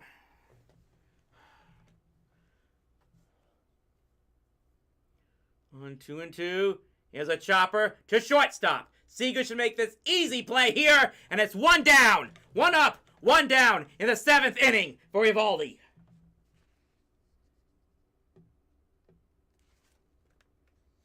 So that will bring up Josh Lowe. He's flied out twice to left field and right field. More than 33 straight innings that the Rays have not scored in the postseason. Here's a chopper that gets through the wickets. They were playing him to possibly bunt, it looks like, down the third base line, but it probably wouldn't have mattered had he got either way. It goes through the third baseman and the shortstop for a 1-out hit for Josh Lowe. Only the 4th hit allowed by Eovaldi. And like I said, it's still only 1 base runner. And you've got a 7-run lead, but the nerves just get to you. It's probably as these outs go on further. Come on. It's Isaac Paredes now up at the plate. He struck out twice. He's ahead in the count. 1 ball, no strikes. Eovaldi gets one on the inside corner.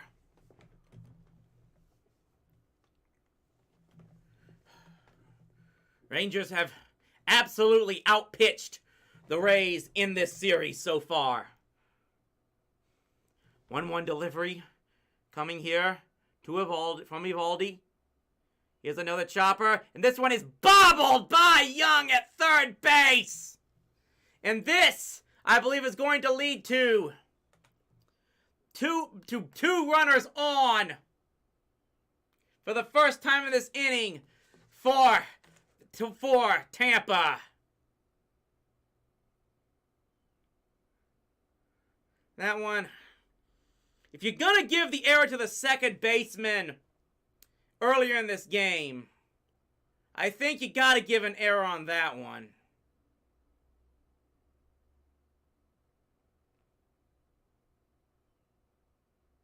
That's going to get Spores warming up in the bullpen, which I think no one is looking forward to see for the Rangers. I'm going to mark that an error. Got an 1-1 count here to Manuel Margot. 2 runners on, 1 out here. Rangers leading 7-0.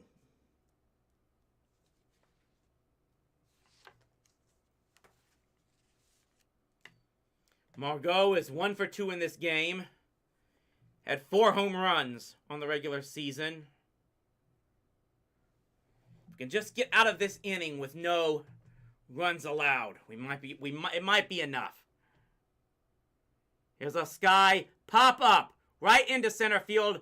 Played perfectly by Taveras. He's able to make the throw, the catch, and the throw into third base to hold the runners.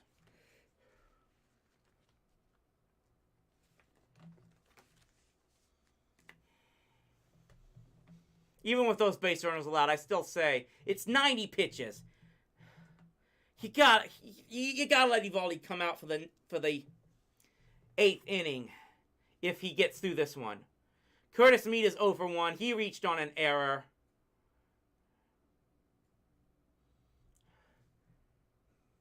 Two outs here in the 7th inning. First pitch here is a chopper foul down the first base line.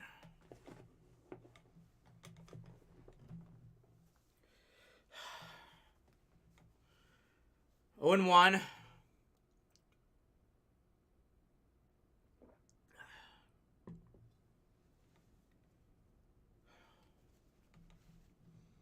One delivery here. Swung on and missed.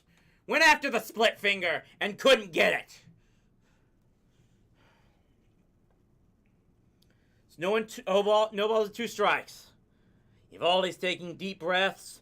So are we all, Nate. So are we all. One possible pitch away here. Swung on and fouls that one back to the screen. 93 pitches now. Runners on first and second. Still a 7-0 lead for the Rangers here over Tampa.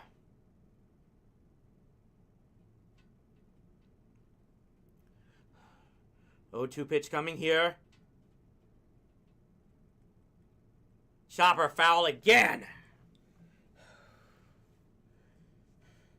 Curtis Mead is just not going down here so far.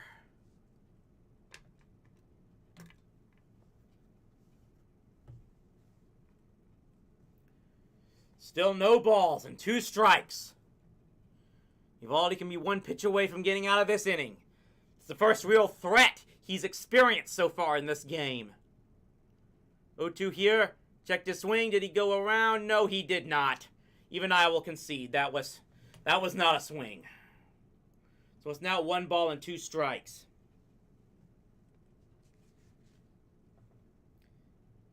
Rays still have gotten nothing more than singles in this game so far. It's the first time they've had 2 base runners in an inning. 1-2 delivery here, and there's another foul. Both Eovaldi and Mead are battling it out here.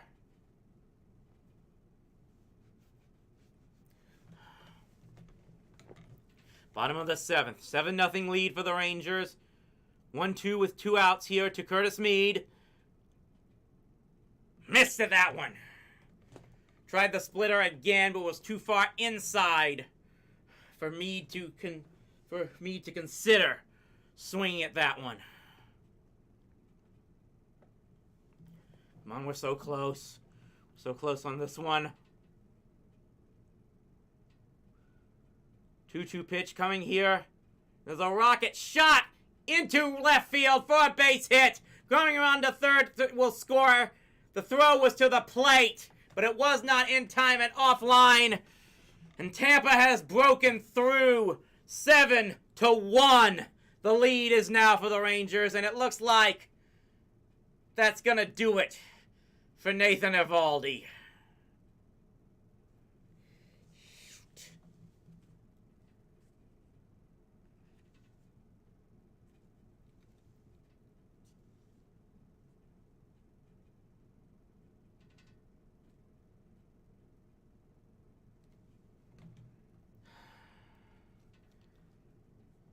So this is going to be... with that, the final 7 outs the Rangers need are going to be on the arms and shoulders of this bullpen. It looks like it's going to be Josh Sborz to come into this game. And I think everyone's blood pressure just went up for the Rangers here.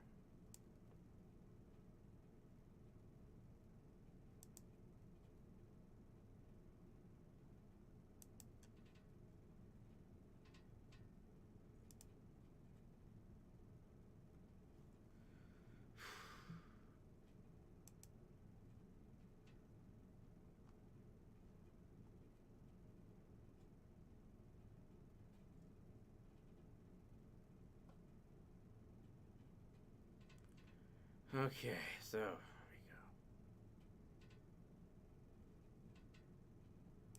So it now comes down to this. The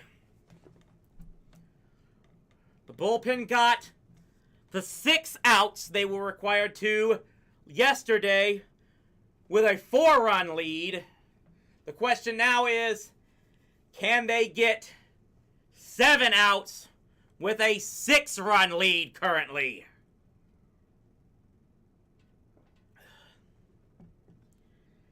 It will be Josh Spores to come on in and try to put out this fire.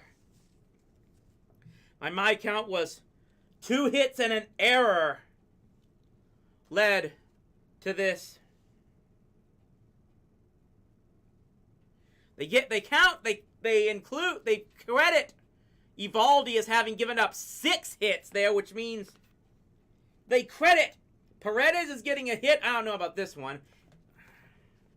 That's questionable scorekeeping here by whoever's in charge of the score sheet in Tampa. But now here's Josh Spores trying to see 44 games, 550 earned run average. Gets a strike 1 here. Makes it bigger is you just have to wonder if, as much as I would not want to see him, period, is it even safe to bring in Aroldis Chapman for a second straight game? And there's a timeout called as someone threw a ball that rolled all the way along the backstop there. It's Junior Caminero who steps in to pinch hit here for Taylor Walls. He's behind, no balls and 1 strike. That pitch misses for ball 1. Whew.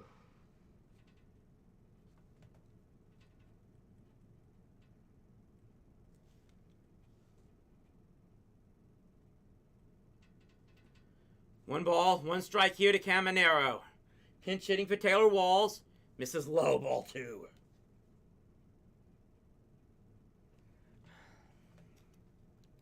I think everyone is having palpitations right now among the Rangers faithful. Just hoping this bullpen can get the job done. 2 balls and 1 strike. Misses low, ball 3. It's runners on at first and second again. Evaldi is pacing. I think even he would think he probably could have gotten this one more out. I would have left him in here. Who knows how many more would have as well. 3-1 pitch coming here. And there's a swing. And is it a high pop-up? It's to left field, but it's in play. Round hiring it in. Hauling it in is Evan Carter. And they get out of the inning.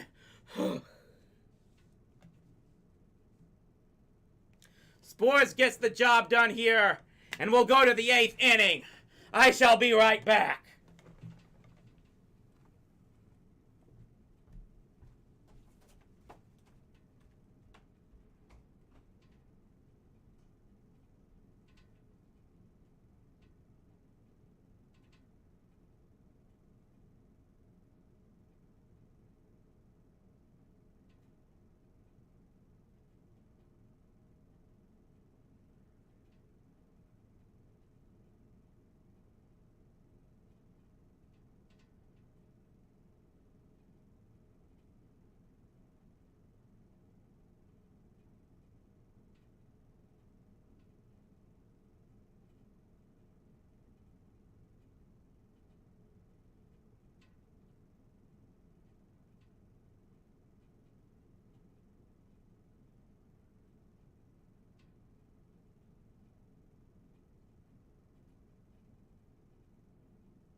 So Josh Spores gets the out the Rangers needed for him And despite ending Tampa's scoreless streak in that inning, the Rangers still lead this thing 7-1. And I can tell you right now, everybody on social media right now for the Rangers are saying, we need to get more runs right here and now. It's going to be Josh Young, Evan Carter, Marcus Semien here in the 8th inning. Young steps to the plate. He's 3 for 3 with 2 runs scored. All 3 hits have been for extra bases for the rookie. Rangers, 2 rookies that are batting in the 8 and 9 spots in this game have 4 extra base hits among them in this game alone, as Young swings at the first pitch there and fouls it back to the screen. Another pitcher for the Rays now. Come on, you could do this. Another foul back to the screen on a split finger. Scoreless between Toronto and Minnesota as Zach Littell is now in. Wonder if he's related to former Kansas City pitcher Mark Littell. No 2 pitch here. Way outside. Threw the catcher completely out of his crouch to get to that one. And it's 1 ball and 1 strike. Caminero is now at shortstop now for the Rays. Timeout called here at the moment. Win for the Rangers here, and they face Baltimore in the ALDS. The winner between Toronto and Minnesota will face Houston. 1 ball, 2 strike here. Another foul back behind him to the screen. Young is hacking away and is at least still able to get contact in some way or form. 23 home runs on the regular season for the rookie. 1-2 pitch coming here, and he takes this one, and it just misses inside for ball 2. Young to be followed by Evan Carter. Here's a swing and another foul away. That was a slider at 88.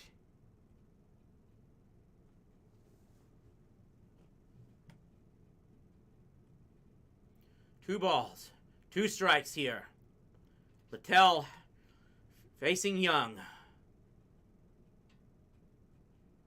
Swung and missed on that one. And they finally get Josh Young in this game. Again, you're in a situation where you've got a 6-run lead and only 6 outs to go, but if you've watched this team all year, you just can't be certain. So Evan Carter steps to the plate. Batting left-handed. Takes one just out upstairs for ball 1. Had a 2-run home run back in the 4th inning to cap off a 4-run inning in that plate. That one's a strike down the middle.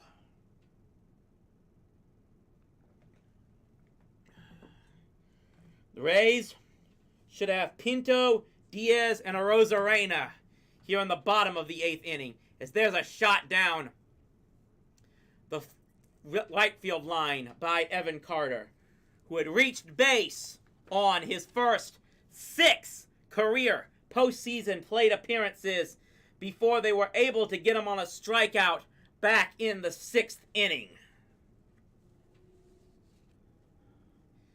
He's behind 1 ball and 2 strikes now.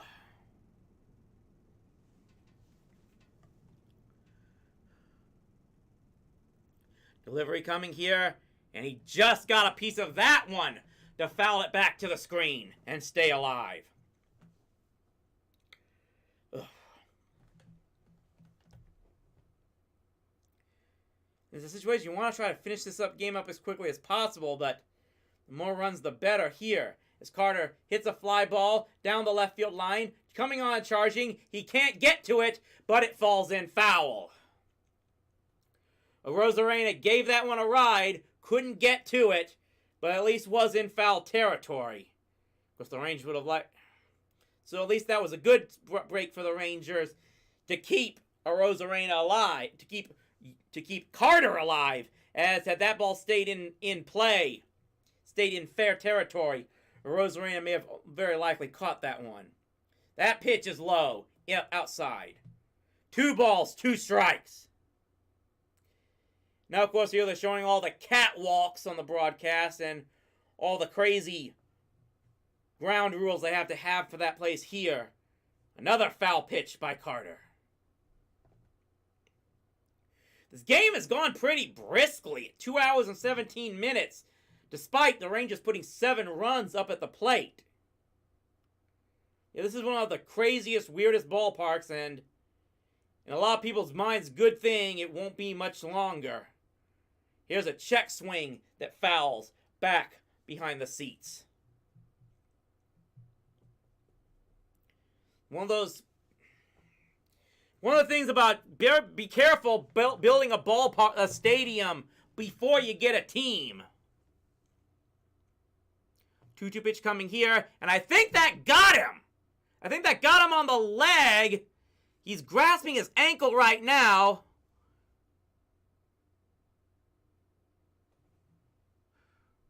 It's okay. He got him on the back foot. He wears a guard. He's wearing a guard on his front foot, and it actually hit the other one. The trainer is out here.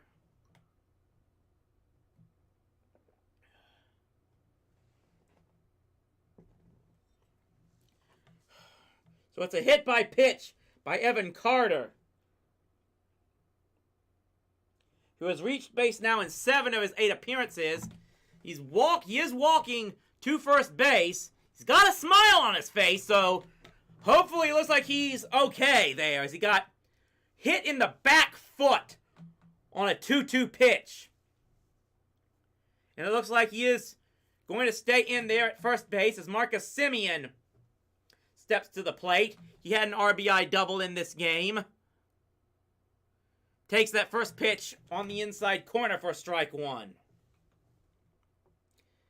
Semien with the RBI double and then scored in the 6th inning. Hits this one into center field, and it looks like it's going to be caught by Margot there. 2 down now. Got some lift on that one, but not enough drive. So now it's going to be up to Corey Seager to see if the Rangers can tack on any additional runs in this game.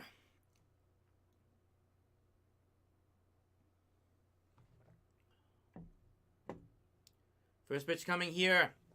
Inside corner, strike 1. Seager with 2 doubles in this game. 1 run batted in. He has a run scored as he reached on an error. That pitch is low. There was a chance if Carter might have been going on that pitch, but he was not. Rangers don't steal that many bases, and you have to wonder if you might not try that with a 7-run lead.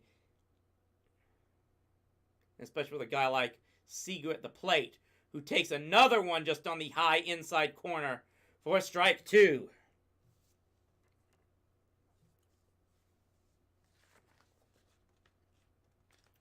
One ball, 2 strikes here. Evan Carter at first base, 2 outs. Did he check his swing there? He says he did not.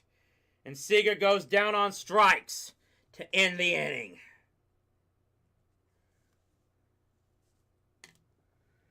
Whew. Okay, guys. You just need 6 more outs. 6 more outs to the division series. I imagine Spores is going to be back out there. I think he has to be if you have that 3 batter minimum for relief pitchers.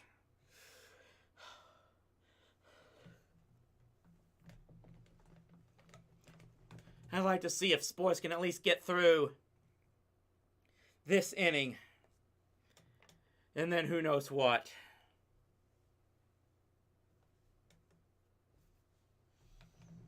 Again, that's the big question. Do you have Chapman and or Leclerc available for something like the 9th inning here? How dangerous they might be, how much of a risk they might be, either one of them going on back-to-back nights. But then there's the fact that you end this game, you've got off until at least Saturday to rest up. You gotta find a way to finish this thing off. That's why I was against the idea of, I wanted Montgomery to finish that game on Thursday against the Mariners.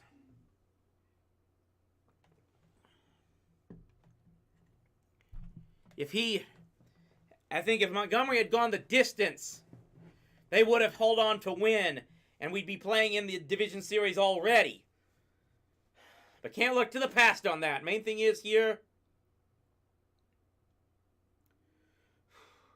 we're winning this game.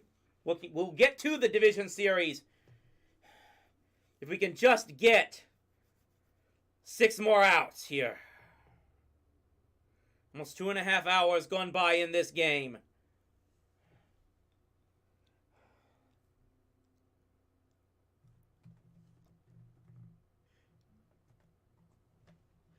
So the division series will start this coming Saturday. It will be televised by Fox and FS1. So I believe this is Spores again. Takes a pitch that just misses from the corner for ball 1. Pinto is at the plate. He has struck out twice in this game. Swings and misses on that one.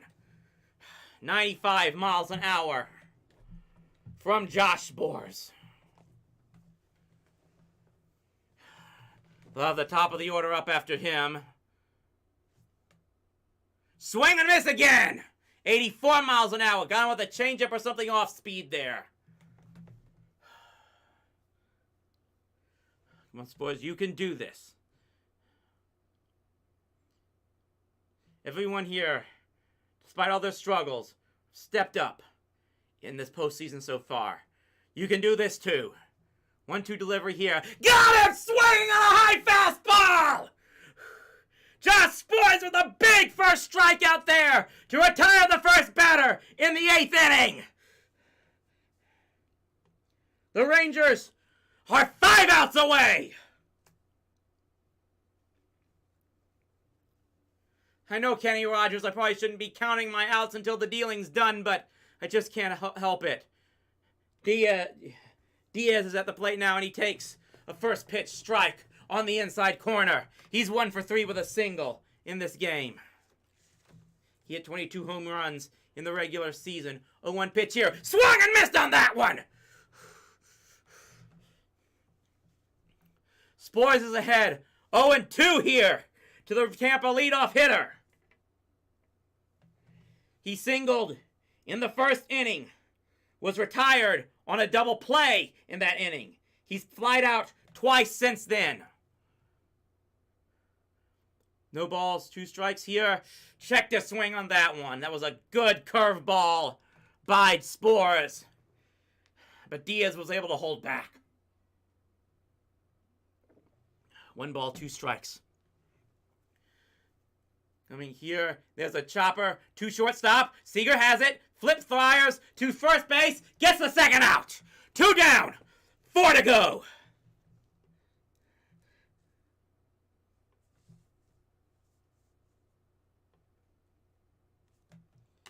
So now it's Randy Arozarena with 2 outs and nobody on in the 8th inning. Spores getting the job done here. Just need 1 more out. Guessing there might not be anyone in the bullpen right now for the Rangers. There's a chopper again to Seager. He should make the throw again. Easy. 1, 2, 3. The Rays go down in the 8th inning. And the Rangers are 3 outs away now from the American League Division Series. Spores gets the job done, retiring 4 batters in this game. I need more water, people. This is going to be the most tense I've been probably since 2011.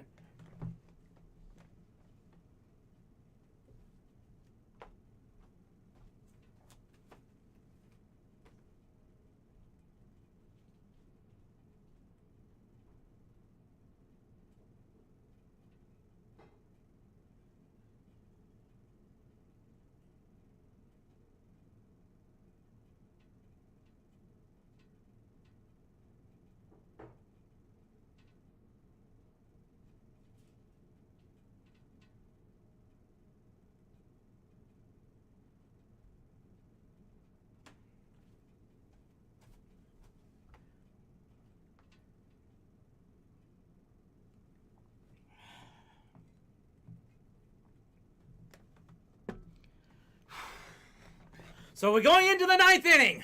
Rangers leading the Tampa Bay Rays 7-1 in this best of 3 American League Wild Card Series that they lead 1-0. They are 1 inning, 3 outs away from advancing to face the Baltimore Orioles in the American League Division Series.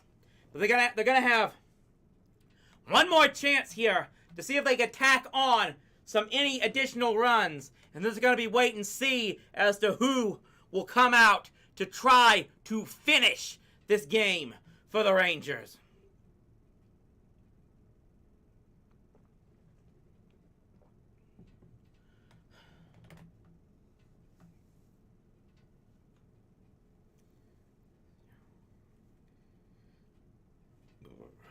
So yeah, we've got a severe thunderstorm warning for North Texas for much of the rest of the day.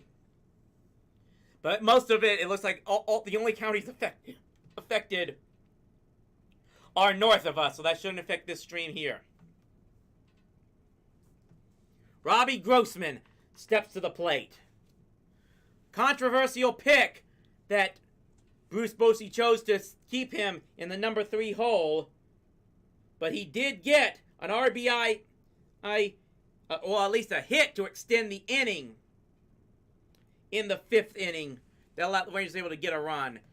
He swings and misses on that pitch and now evens the count at 1 ball and 1 strike. He's 1 for 4 in this game. He hit 10 home runs in the regular season. First one was on opening day. He hits a chopper here that goes foul down the first base line. Looking to wait and see if anyone's warming up in the bullpen for the Rangers. I mean, if he's hot, I would not be against putting Spores back out there just to keep resting everyone. Then, like I said, you get rest if you win this game. Pitches upstairs to Grossman. 2 balls and 2 strikes now. I wonder now, of course, if Bochy is just going to go with looking who's hot here. 2-2 pitch coming here. That is strike 3. Right there on the inside corner. I knew it. Grossman knew it. And there's 1 down.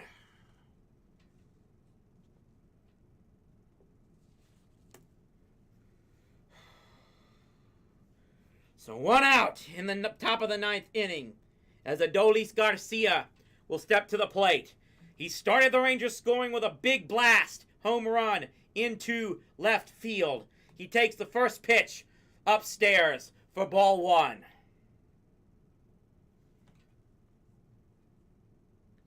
Only hit in this game so far, but it was a big one.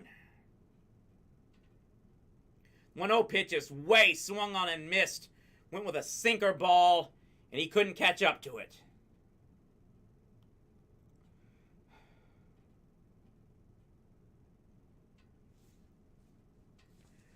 One ball, 1 strike. Will 6 runs be enough, or can they get more? There's another one upstairs near the letters. 2 balls and 1 strike.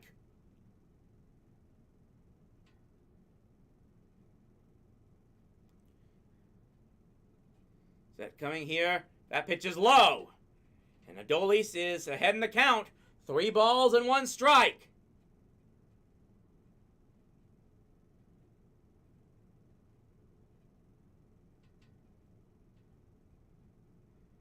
Three and 1 now. Pitch coming here. Swung on and missed on a slider. That probably would have been ball 4. Nate Lowe is on deck.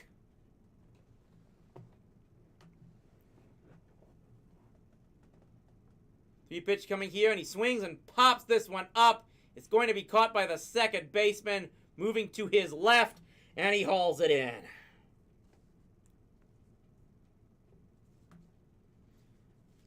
So now it's going to up to Nate Lowe to see if the Rangers can tack on any more runs in this game. See Mike Maddox here conversing with Bruce Bochy. You're going to have to just wait and see if Josh Sborz is going to come out to try and get these last 3 outs.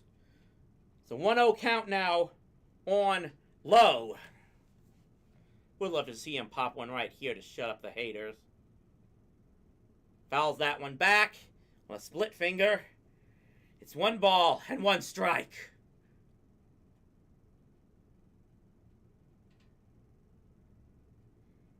Said Bochy, of course, yeah, 10th all-time in Major League wins, just under 2,100 of them so far. There's another foul back on a sweeper pitch, 79 miles per hour. And it looks like it is going to be Jose Leclerc coming in to finish this for the Rangers. Can he hold a 6-run lead pitching on back-to-back days? 1-2 delivery here. Checked his swing. Could not check it. And he goes down on strikes. And that's going to do it.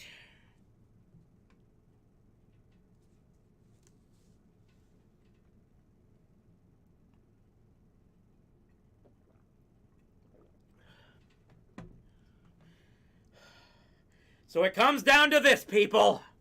The Texas Rangers, leading 7-1 in this game, are 3 outs away from winning their first postseason set since the 2011 American League Championship Series. That, of course, was against the Detroit Tigers. And with this, they would advance to the American League Division Series to face the Baltimore Orioles. Continuing to prove that away teams are not afraid of this Wild Card Series format. We saw the San Diego Padres go into Queens, New York, and take down the Mets in 2 of 3 last season, completely ruining a 101 season for the Mets, who, yes, won 101 games and had to settle for a wild card because the Atlanta Braves won 103, if my count is correct.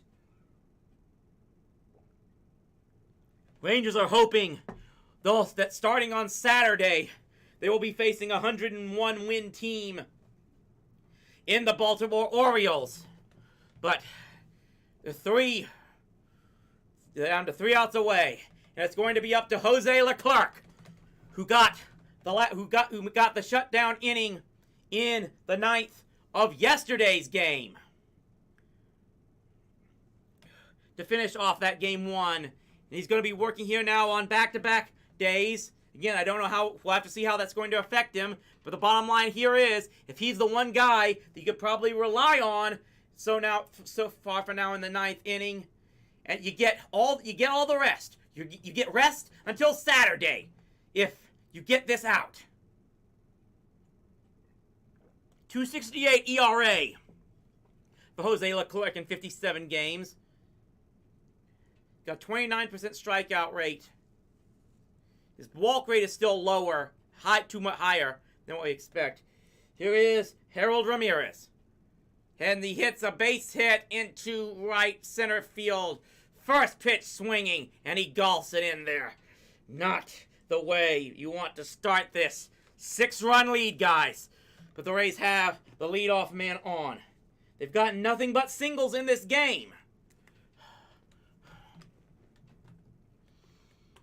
One on, one out. One on, nobody out here. Come on, Jose. You just need 3. You just need 3 outs. Swings and misses on that pitch. First pitch swinging is Josh Lowe. Looks like the Rays are going to look like they're going to go down swinging here, even though they need base runners. Swings and fouls this one. 3 straight pitches that the Rays have swung at. They haven't taken a pitch yet off of Leclerc. He's ahead 0-2 now here. You got this. You got this. You got this, Jose. Throws that pitch too low. Way too slow and too low and slow for Lowe to go. I'm just using alliteration here because I'm on pins and needles right now. You're 3 outs away, guys. Come on. 1-2 delivery here. That one's low in the dirt again. And once again, Lowe is not chasing it.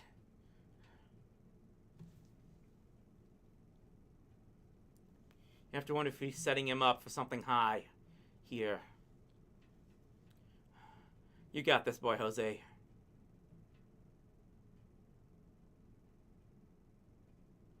Sets him up on the outside. He flies this one to left field. Going back at the track, at the wall. He's got it. Evan Carter gets it. Just in front of the wall. There's 1 out away. 1 gone. Woo! Josh Lowe gave that one a ride, but it just stayed in enough. And Evan Carter made it look a lot easier than it probably seemed off the bat. And we're 2 outs away.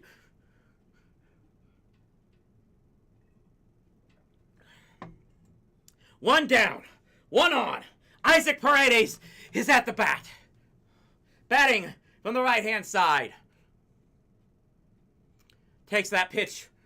Slider. Misses. Low and outside. Paredes is 1 for 3 in this game. He's got 31 home runs on the season. Takes another one. This was a bit higher, but still too far outside. It's 2 balls and no strikes. 7-1 lead here for the Rangers. They are 2 outs away from the American League Division Series. 2-0 pitch coming here. He swings and pops this one up. It's in foul territory. Is it going to stay in play? It will not. It bounces off the roof of the Rangers dugout. But it is strike 1. Young tried to go after it, but he just ran out of room. 2 balls, 1 strike on Isaac Paredes.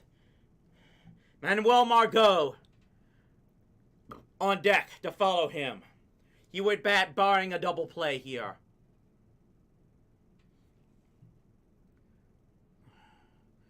So Leclerc is getting set now.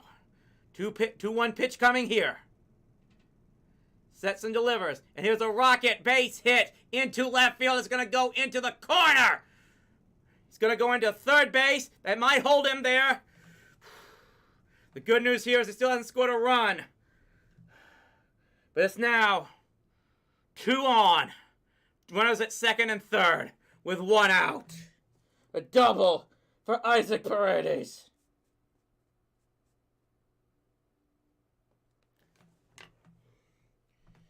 Two hits in 3 at-bats for Tampa in this inning. Manuel Margot will step up to the plate. Mike Maddox is on the phone with the bullpen. Don't know who, can't see right now who's warming up, if anyone is. First pitch coming here, swung on and fouled back. And it's Andrew Haney. They're gonna see if he can't get out of this. Andrew Haney will see if he can finish this thing up. It's a 7-1 lead. Runners on at second and third. 1 out. Checked his swing, did not laid off the slider low and away.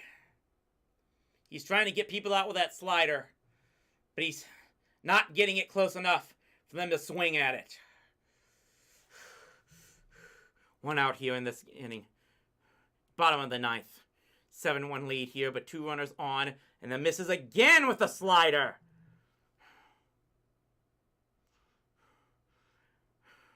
Manuel Margot, not a home run threat for the most part. He's had 3 or 4 on the regular season.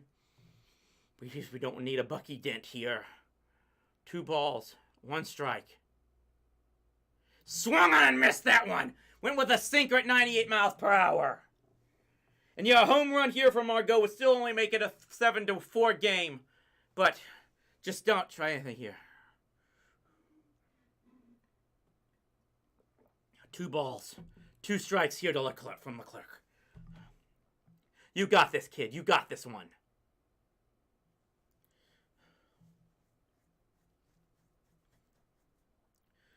2-2 coming here is a chopper foul down the first base line.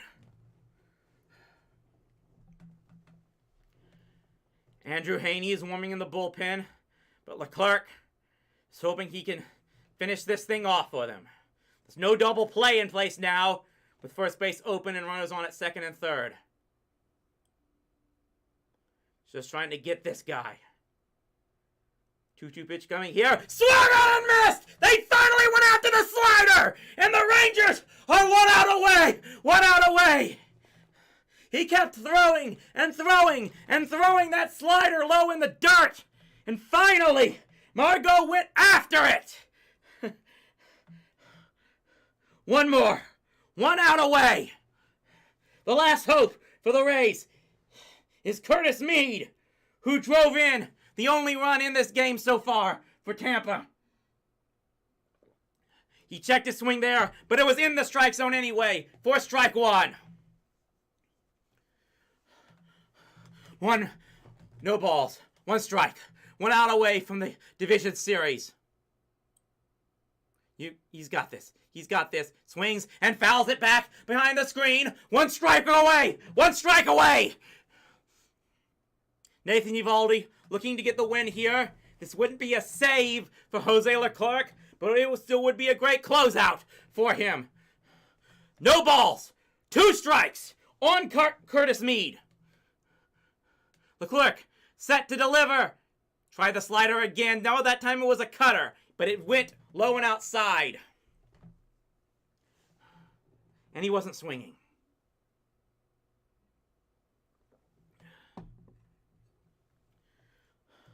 One and two here. 1 and 2. Could be 1 pitch away right here and now.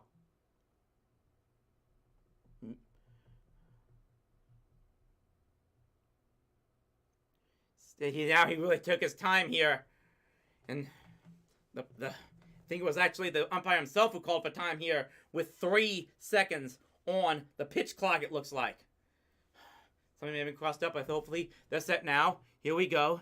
1-2 pitch coming here. He's set up outside. Fouls it back to the screen again. Everyone is jumpy in the Rangers dugout. I'd be jumpy too here if I didn't have all these tables surrounding me, if I jumped up and had the threat of knocking over the camera and microphone. Trying to be as professional as possible, although I'm not a professional here at all. Here comes another 1-2 pitch. Possibly 1 pitch away from ending this game. Delivers. Misses low with the slider again. Keeps throwing that slider low and away. He did get Margot to swing and miss on it for strike 3 in the last at bat. But right now, it's 2 balls and 2 strikes. 1 more. 1 more. Here comes 2-2 pitch coming here. Fouls it back again. 97 miles per hour on the 4-seam fastball. Again, Curtis Mead has the only RBI hit in this game currently for Tampa. He's got 2 runners on at second and third here with a 7-1 deficit. Rangers trying to end with a 7-1 lead. 2 balls, 2 strikes. Leclerc seems set, ready to deliver, and he misses low again. That what time was the cutter. Everything is in the dirt right now, which is really a risk with a runner on at third base. They've got the clubhouse set for a possible celebration. Don't know if I want to see that right now.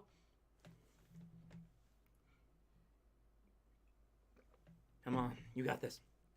3-2 pitch coming right here. Cut, strike 3! He did it! He did it! It's over! It's over! It's on to the American League Division Series! Cue Pat Green all night long! The Rangers have won the postseason series for the first time since 2011! As Mark Holtz would say it, hello and come! The Rangers are marching on!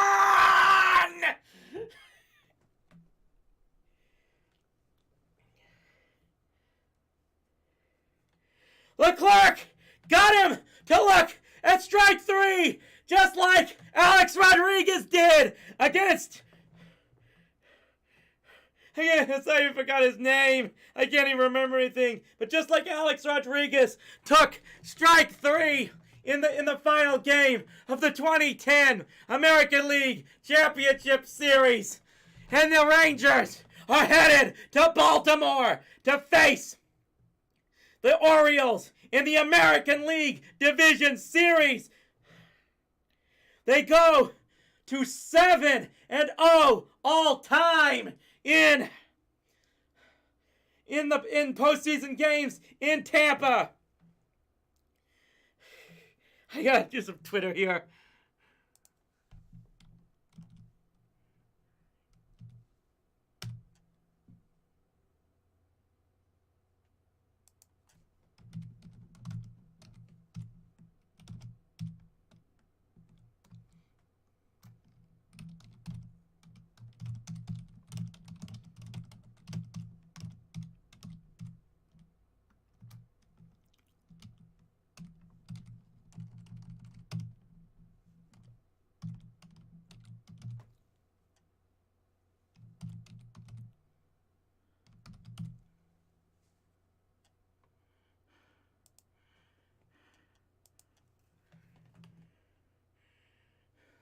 The Rangers get their first postseason series victory since the 2011 American League Championship Series. And why the fuck? Screw you, Elon. You won't let me post my... Now you'll get it here. And the Rangers are going into the next series. And they are going to do it. Yes, Duke CT. We destroyed Urinating Tree's prediction that Tampa would go to the World Series. And guess what, Duke CT? We're coming for you next. We're on their way to Baltimore. And we took down Tampa. It's the Orioles next.